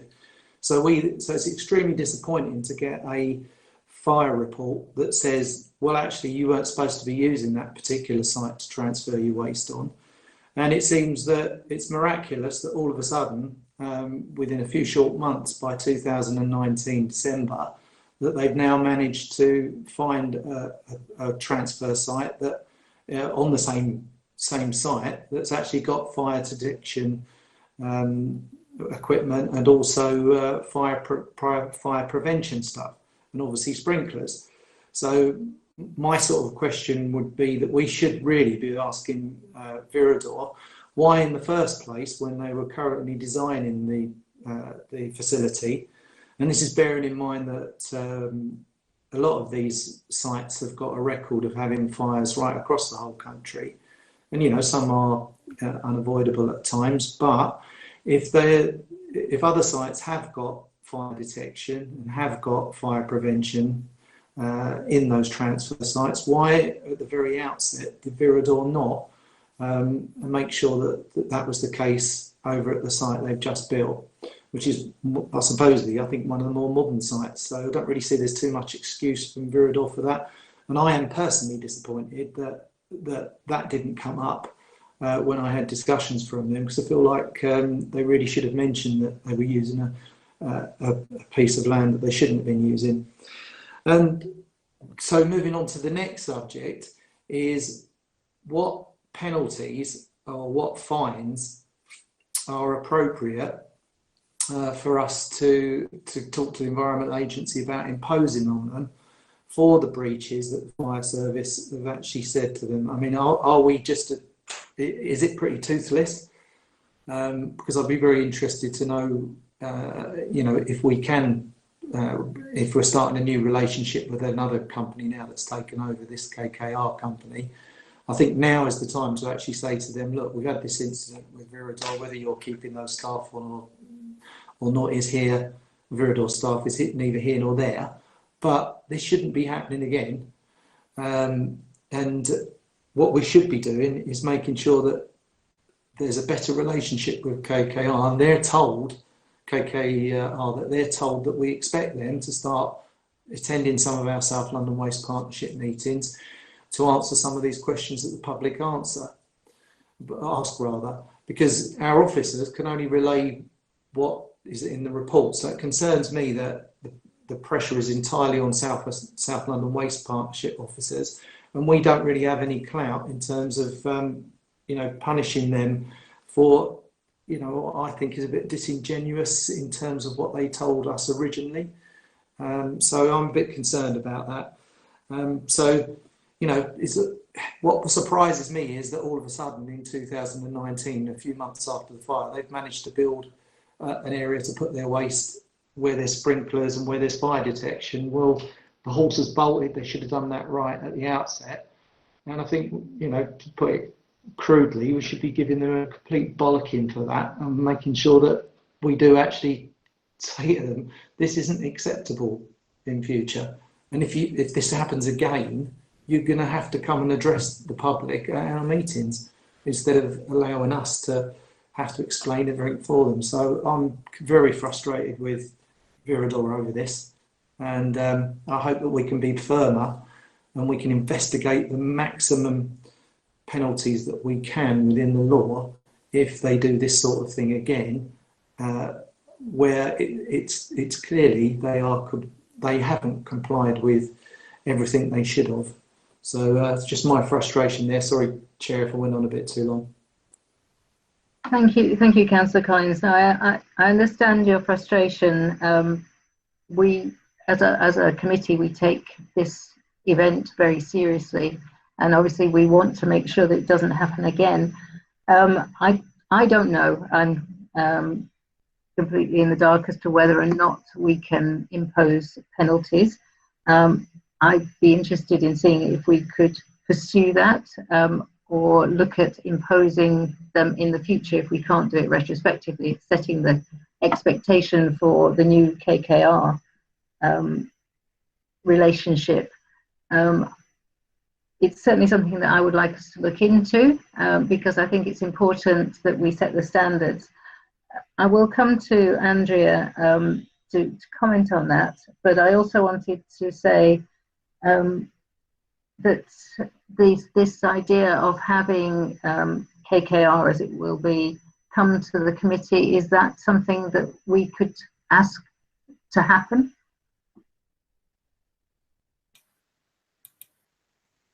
Thank you, Chair. So in terms of your last question with KKR, I mean, we extended the invitation to Viridor and their parent company, and we will do the same with KKR, and we'll work on that relationship and stress the importance of their attendance to this meeting. We have done and we will continue to. So it's as the councillor said, it's an opportunity. It's a new relationship, so it's a new opportunity for us to explore. Did you want me to answer the other questions as well in relation? Yeah. I mean, so yes, please, if you would stress the importance, and if you don't get any response, then let me know, and we will put some more pressure on, because I think it's important, as Councillor Collins was saying, that we're just speaking for them at the moment, for Viridor as it was, and it would be for KKR, and it's more appropriate for them to speak for themselves. So yes, please, and make that very strongly represented, please. Yes, and if you could come to the other question about what penalties, what powers do we have? So in terms of penalties, if I start with the Environment Agency, because the Environment Agency found them in breach of their permit, that whilst they haven't issued them a financial penalty, they have given them a score, and that score will result in a change to their classification banding, and that's in turn that then feeds into and calculates their annual monitoring subsistence charge to the Environment Agency. So whilst they haven't had a financial penalty as such, this will have a financial impact on Viridor, this incident. And it's also worth noting that it's a reputational cost for Viridor as well as a financial cost as well. So I think that is important to take into consideration, that there is that financial and reputational impact from that category score that they've received. In terms of, you asked me about the partnership. In terms of the partnership, we within the contract, we have the performance management framework, the PMF. I've talked about this earlier in the meeting. And as part of that PMF, there are 60 performance targets, 60 different performance items. And we can and have applied service correction notices to Viridor as a result of breaches, you know, in permits and contract requirements. But it's not our role to sort of regulate the permit, but there are mechanisms in the contract that we can apply. Yes, yeah. When there is cause contractually for us to do so, then yes, we can apply those.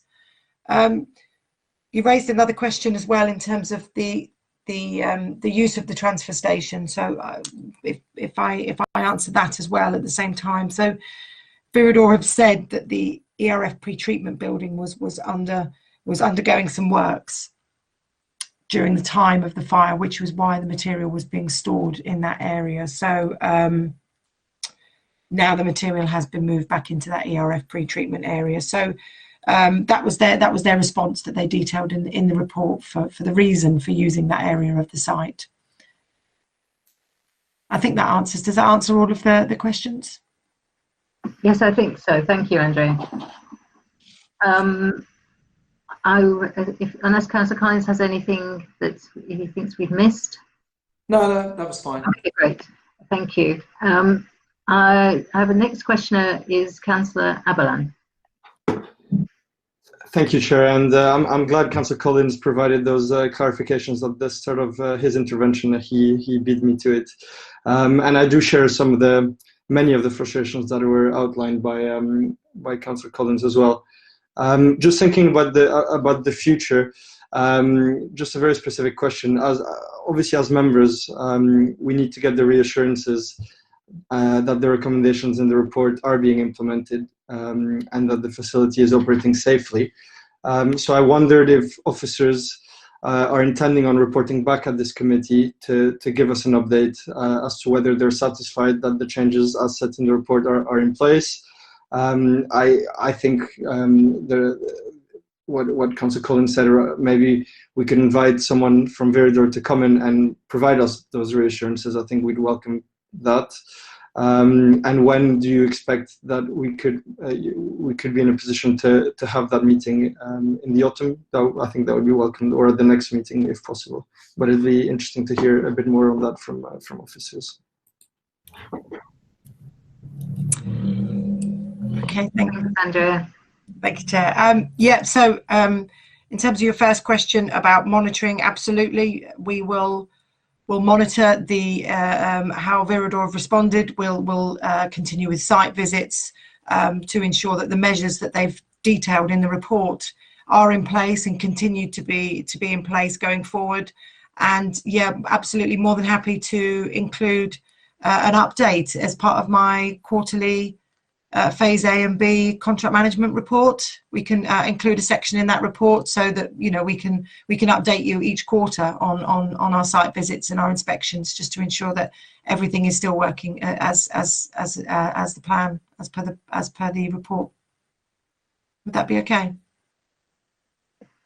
Yeah. In terms of the meeting with Viridor, as I said, you know, we have invited and we will express our desire to have a representative from Viridor at this meeting again. And as I said before, you know, the new owners with KKR, it presents a new opportunity for us to repeat that invitation, and we'll do that. We'll take that away. As to a date when that might happen, I can't speak on Viridor's behalf in that respect, but we will ask the question. Thank you, Andrea. Sorry, there's the time lag while I find the unmute button. The next councillor who has a question is Councillor King. Thank you, Chair. I've got a question and what I think now is more of an observation, given the points I think I would have made have just been made by Councillors Collins and Aberlan. I certainly associate myself with the sentiments that they've expressed and some of the suggestions and recommendations. I mean, my observation, which Andrea could respond to if she wishes, is there aren't actually any recommendations before us this evening, other than to just note the contents of the report. And given that this has been categorised as a significant incident, and given the comments that Councillors Collins and Abelan have made, and suggesting that committee members do see this as a very serious matter, as indeed you do, Chair, because I know you've mentioned it yourself this evening. It just strikes me that some observers might think it odd that the report doesn't have any recommendations to return to this, to invite Viridor to come back. Now I'm conscious that the minutes of the meeting will reflect the nature of the conversation, so perhaps we don't necessarily formally need to amend the recommendations to encompass them. But I do think as a partnership, we do need to return to this and be confident that the matters before us this evening have been adequately addressed. My one question, actually, that I would appreciate a response to is just whether we've got 3 reports before us. We've got the Fire Brigade's report, the Environment Agency's report, and Viridor's own report. And I just wondered if Andrea had thought there was anything in those 3 reports that were contradictory. So whether something in one report is, runs contrary to what something, what one of the other reports suggests or indicates. Those are my points. Thank you, Chair. Thank you very much, Councillor King. I think you raise an interesting point, that I think this matter is so serious that it feels a bit weak to be just saying we note the report. I would like the committee to have to make some comments about actions that we're going to take in the future, and I think we've already touched on a couple of them. That the officers will report back on their quarterly site visits, or report back quarterly on their site visits, etc. And I think maybe a couple of others. So I will be looking perhaps from officers or other members for suggestions about a handful of points that we would like to have noted. I'd like to also obviously see what Andrea would like to say as well. Yes, I completely agree. I mean, we've said that this is a significant event, and whilst I have said that we're gonna take these actions, I haven't necessarily put those in the report, but we will, as the South London Waste Partnership, as part of our contract management function, do all those things, and I'm more than happy. We can include maybe a health and safety section in the quarterly management report. I mean, I visit the site, other than in lockdown, I visit the site on a monthly basis. We can increase the frequency of that to begin with, perhaps to sort of reflect the severity, the significance of what's happened, perhaps the severity, the significance. And then, as I say, I'll come back with regular reports to borough leads, which we do anyway. We report to borough leads monthly, and I'll include a section in our quarterly report to yourselves. Yeah, I think in terms of the recommendation reflects that the investigation is complete, but that doesn't necessarily mean that our actions and our monitoring of the situation is complete. We will continue to monitor, and we will continue to discuss with Viridor their fire prevention plan, and that's something that's ongoing regardless of the investigation being complete. Is that okay? It is. I'd just like to add to it. I think having a health and safety section in the quarterly report will provide some reassurance. I think we also said having the contractor, the manager of the site, coming to our meetings when we want them to, not just a request but a requirement. So a strong request anyway. I'd like that in there as well, because so that they are accountable to the committee, and questioners can ask questions directly of them rather than through us. I would also like something in around the performance management, and it may be that I just need to become familiar with what the performance management are. It may be that they're strong enough, or we may want to add something in that gives us an extra level of reassurance. Maybe that will be something that we could discuss at the next meeting of this committee. Those are my first three thoughts. I wondered if any other committee members had any thoughts about things that we want to note specifically in the minutes that we are doing extra in reaction to this report, rather than just noting the report. So if you'd just like to unmute if anybody's got any thoughts on that particular point.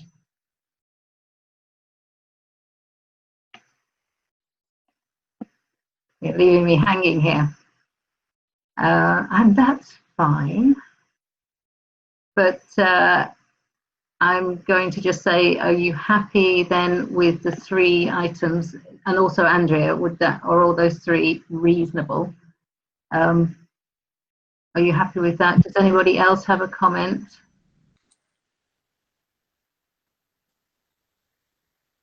Okay, I'll take it that we'll put those 3 remarks as notes in the minutes as actions that we're taking forward as a reaction to this report.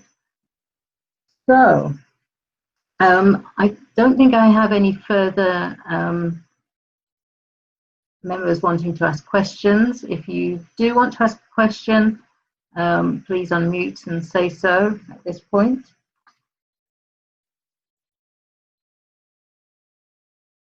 Okay, can we agree then to note the contents of this report? If there are any objections, please can you indicate in the chat function? And we're noting the report with the comments, 3 comments that I just made. Okay, the report is noted. Thank you, Henry. Okay, we're now moving on to item 10, which is the JWC Communications and Engagement, SLWP Phase A and B contract. So we're looking at our communications and how well we're doing on talking to residents, informing them. And I would like John Haynes to introduce this report. Yes, thank you, Chair, and good evening, councillors.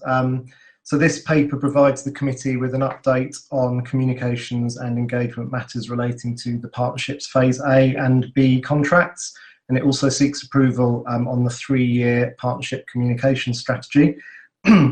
If I could start with the strategy document, which is actually appended to the paper at page 71 of the report pack.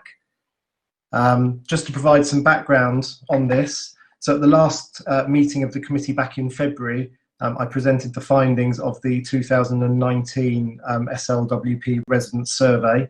This is an independently conducted survey that has taken place every 3 years since 2010. Those findings have been used to evaluate the effectiveness of our communications and engagement activities over the last 3 years and develop a strategy for the coming 3 years. I'll now just take a few minutes, if that's okay, to briefly talk you through each section of the strategy. Starting with section 1 on page 72. Section 1 introduces the strategy. It takes a step back and reflects on the fact that when the last communication strategy was drafted 3 years ago, the boroughs were still operating 4 separate collection systems. They were sending their residual waste to landfill, and they were struggling, along with the rest of the country, to improve their recycling rates. Today, 400,000 households across the region are using a harmonised collection service. Our average recycling rate has risen by 7 percentage points, and our residual waste is being used to generate energy rather than being buried in the ground, representing an important step up the waste hierarchy.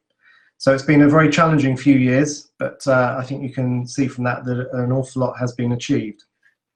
The next 3 years will undoubtedly be equally challenging, with ambitious environmental targets to be met against the backdrop of a world trying to recover from the impacts of the coronavirus pandemic.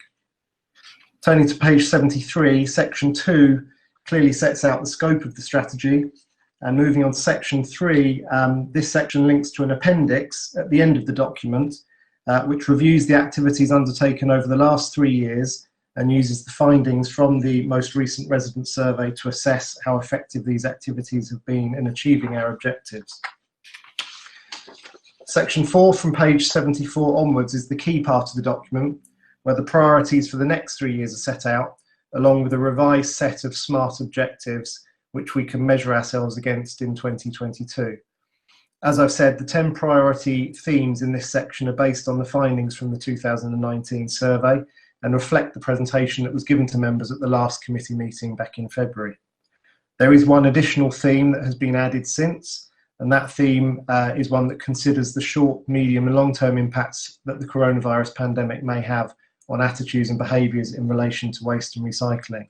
A very challenging area. I'm sure you'll understand that it's very early days in terms of truly understanding what the impacts of that will be. But I think it's really important, writing a strategy document at the moment, it's almost impossible not to try and consider those important issues and how we might tackle them. So then that's a brief overview of the communication strategy document. Turning back to the main part of my report on page 64, the communications update, page 64 of the report pack, you can see that our destination recycling campaign that we ran last year has been shortlisted for a National Recycling Award. And Councillor Collins, it was very nice to hear you flag that campaign up as one of the highlights of your year. So thank you very much for that. That means a lot. Means a lot to hear that. There's a summary on how communications and engagement activities have supported the partnership boroughs in keeping residents informed about their waste, recycling and street cleaning services throughout the coronavirus pandemic, which has clearly been a key focus for the partnership since the last time we met in February. I think it's worth noting here that although strictly speaking the collection service falls outside of the remit of this committee, the efforts that frontline staff at Viridor and Veolia went to in order to keep services running during the peak of the lockdown should be recognised. And indeed, letters were sent to frontline staff at both Viridor and Veolia on behalf of the committee, thanking them for their efforts. I think it's also worth highlighting that there was a real wave of appreciation for some of the frontline workers delivering those services, which was very nice to see, and it would be nice to see that continue into the future. Page 66 of my report provides more details on how communications were used to support the closure and the subsequent partial reopening of the 6 household reuse and recycling centres. I know Andrea's touched on that already, but we did a lot of work to make sure residents were aware of the changes in the arrangements on the sites and to get temporary signage in place and all that sort of stuff. So all made slightly more difficult in a lockdown when things like printers are perhaps not around and all that sort of stuff, but we got through that. And I would also say that the 4 borough communications teams worked really well in partnership during that period to make sure that information was accurate and consistent. Page 67 moves on to matters relating to the management and restoration of the former landfill site at Bennington.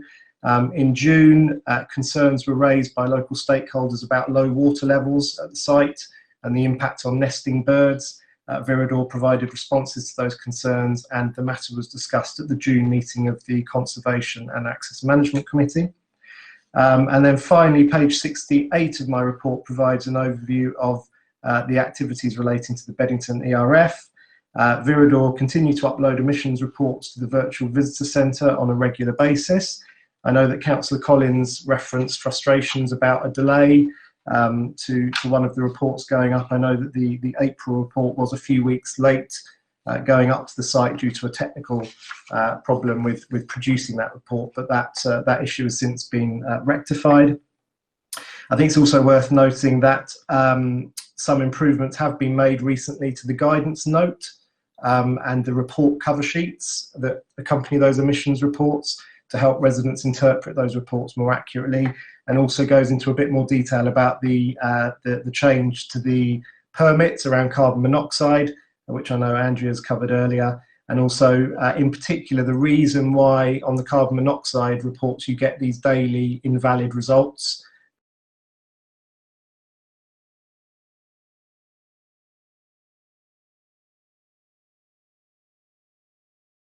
which isn't a problem with the system. It's just to do with the fact that the system resets every day. That reset takes about 20 minutes. And in the past, when the averages were worked out over a half-hour session, the system could reset and reboot within that half hour. But now it doesn't have time to reboot. So that's why you get, since January, you'll notice that you now get this daily one or so invalid results. So that's the reason for that. And finally, the latest edition of the Bennington community newsletter will be distributed to households in the vicinity of the site in the next few weeks. That newsletter will focus on raising awareness of the on-site education centre, the virtual visitor centre, the community benefit fund, and the Bennington farmlands restoration programme. So that's all I have to say by way of introduction, Chair, but I'd welcome any questions that members of the committee might have. Thank you, John. It's a very interesting report, and of course it covers the effectiveness of the last 3 years, and also some challenging targets and some really stretched targets, I would say. Yeah, I'd like to thank you for the work you've done, and destination recycling was excellent. And for the flexibility and the reaction that you've been able to help us during the pandemic. That's been great to be working as 4 boroughs together with you on communications during this difficult period. I would like to ask if there's any members who have questions on this very detailed report.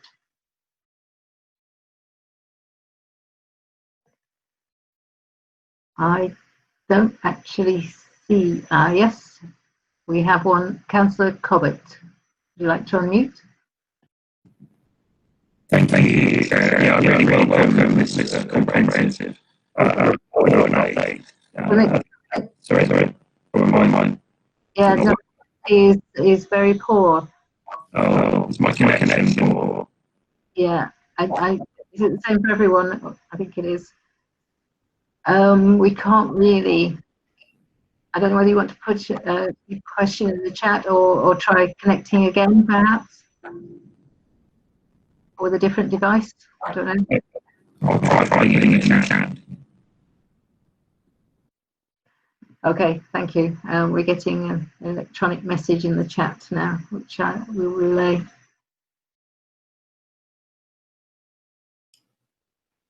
Shall I just pick up your point, Chair, that you made about the stretching targets while Councillor Cobbett is doing that? I mean, I think that's right. And when you look at the section which reviews how we've got on in the previous 3 years, I really think it's important with communications that we set measurable targets. I think that's key. Obviously, it can be challenging to make sure that they're stretching but not completely unachievable. But I think we got it about right for the last 3 years. When you look through that table, you can see that there were some that were completely achieved, some that were partially achieved, and a handful that were not achieved. And I think I don't see that as a failure personally. I think that if you set yourself stretching targets, then sometimes you don't achieve all of them. But I would rather do that and be ambitious than sort of set targets that I think we can achieve without a great effort. So that's hopefully that's a bit of feedback on that. Yes, and I would agree. If we're setting a target, for example, of 88% now, believe it's very important we send less waste to landfill. Getting an achievement of 69% is actually pretty good. The proportion of residents who believe that it's better to not send to landfill. So I count that as an achievement, even though it's technically not achieved. I must admit, I'm looking forward to you achieving the 50% of residents will have an understanding of the terms carbon neutrality and net carbon zero, because I think that might be a tough one, but it would be great if everybody did. So 50%, I'll hold you to that in 2022. Yeah, please do. Tim, do we have, yes, hang on, I need to scroll down to get your question. I'll just relay it. Tim was going to ask what we have found to work in relation to blocks of flats with communal facilities for recycling and high turnover of occupancy to reach those audiences with our reporting messages and help improve recycling rates. Thank you, Tim. Yeah, absolutely. So recycling in communal properties is a huge challenge. The recycling that we collect from communal properties is pretty poor quality, and at the moment we have to send it for additional sorting, which is expensive and not ideal. So yeah, we are working really hard. Obviously, the reason it's so challenging is that a lot of the measures we have in place in terms of door knocking and letters and bin tags that would work on an individual property basis don't work in a communal setting, because it's very, very difficult to identify from which property that the problem is originating. So it is a huge challenge. It is in the strategy. There is a particular target around improving the quality of the recycling collected, and in particular in relation to communal properties. We're working very closely with the London Waste and Recycling Board, because they've done some excellent project trial work in half a dozen boroughs, looking at various different interventions. And we also have a project that we're running in 3 estates at the moment in Sutton, and we're looking to extend that, where we're trying to replicate some of these things that Cllr have done in central London boroughs, and see if they also work in our boroughs. And we'll be looking to produce a report sort of early next year on that. And if we can, the problem is these changes, they're quite resource and cost intensive. So we need to trial them out and make sure they work, and that there's evidence that they work. And then if they do work, we can look at rolling them out wider across the partnership region. But we need to make sure that they deliver a return on a fairly substantial investment.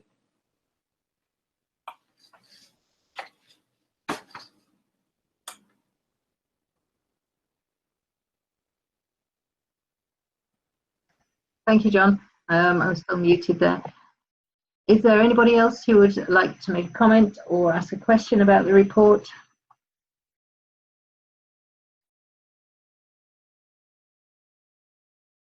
Well, I will wrap up this item then, and just say, as I've said, I think it's really important that we engage with our residents, because we need to all work together to make the improvements and reach the targets that we need to reach on our recycling rates.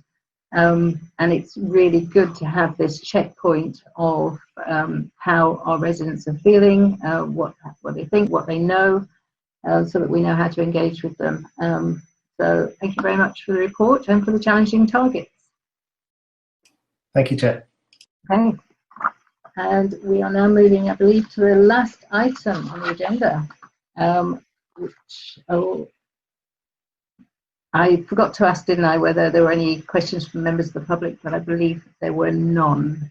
Yeah, just to confirm that there were none. And can we please have just a vote to note the contents of the report? Yep. Can we note the contents of the report? Thank you, Henry. Getting late. And we have no objections to noting the report, so we take that as a positive. Thank you, Henry. So we're agreeing the strategy document and noting the contents of the report.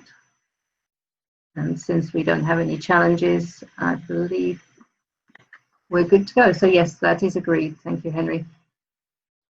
So turning to the last item, we have the Joint Waste Committee Risk Report as of July 2020, which Andrea is going to come back and introduce. Thank you, Andrea. Thank you, Chair. I should be brief. We're getting late, aren't we? Apologies. So this is the risk report. It summarises the key risk areas which are facing the partnership boroughs in relation to the waste disposal functions of this Joint Waste Committee. The confidential risk register is held by the partnership team and is reviewed by the Strategic Management Group quarterly. The risks that are highlighted in this report are considered strategically important because they present a notable risk score, have a budget impact, and or have changed significantly in score since our last report. I'll quickly run through. There is a new risk to this report relating to COVID-19, and you'll find this at 2.2. COVID-19 has resulted in a shift in our resident behaviour. With more people staying at home, this has resulted in an increase in our curbside residual waste tonnes. In addition, we've also seen a significant increase in recycling and food waste, which is good for recycling, but it does also have an impact on budgets. So this increase in tonnes will place some pressure on our waste treatment and disposal budgets. 2.5, we've highlighted the risk around the availability of PPE. However, I just wanted to update that our contractors have not reported any issue with the supply of PPE, and they have been taking measures to gradually increase the levels of PPE. So just gradually, responsibly increasing those. We continue to deal with the risks presented by the recycling markets and also the impact that this has on our contractor performance. And then finally, at 2.9 of the report, we carry forward the risk highlighted around Brexit as we've moved into the transition period. So it's important to note that whilst this does present a risk to our recycling, I wanted to highlight that we don't expect any type of Brexit to prevent us from being able to safely dispose of our residual waste, because obviously we have the ERF facility located within our boroughs and in close proximity to our waste. So we are we have a low risk in that respect. And so the committee is asked to note the contents of the report, and happy to take any questions. Oh, that's my daughter. Thank you, Andrea. Thank you for this report.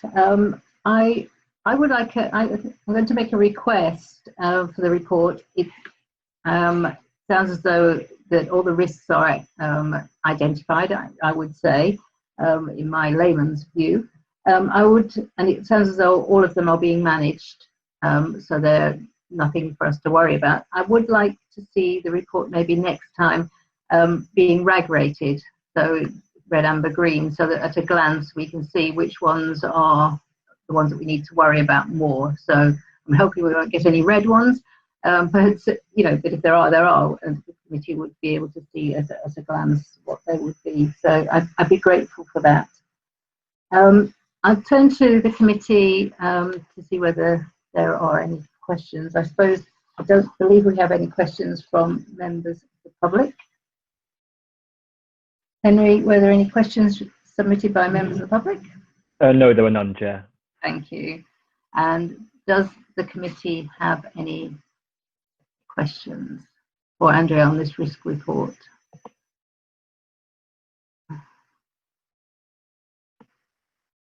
I'm just waiting to see if there's anybody in the chat function wanting to ask a question. No, I think, Andrea, you've done a good job there in answering everybody's questions that they might have had.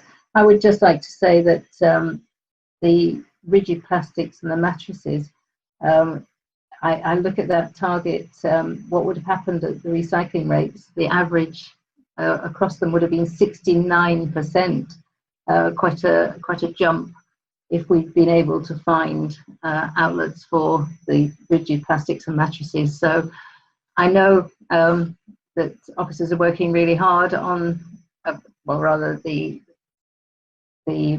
contractor is working very hard to find a market, I believe. Any chance? I mean, what are the likelihood? It's just, that's bad news, isn't it? Really, for the moment. Yeah, I mean, you know, it's not the situation that we want. But it's a national issue, and you know, we're keeping the material as separate as far as we can, so we can very quickly react if a market does come available.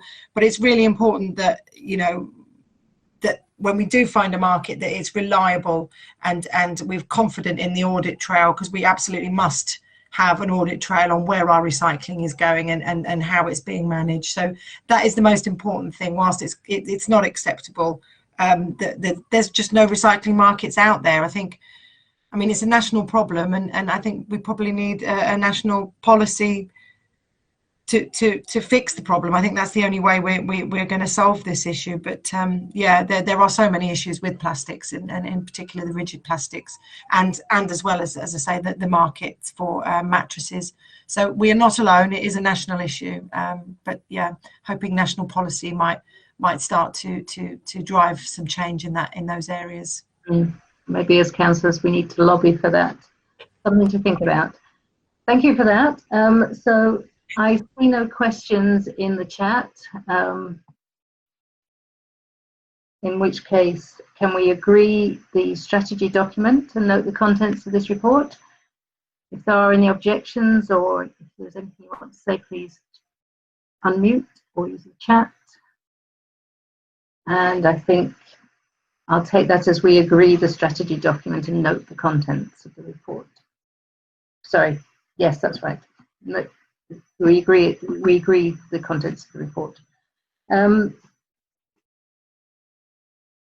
turn now to any urgent business. There are no urgent items of business, and we are now going to conclude the meeting at 9:21, and the live stream will now end, and I'd like to thank members of the committee for your participation.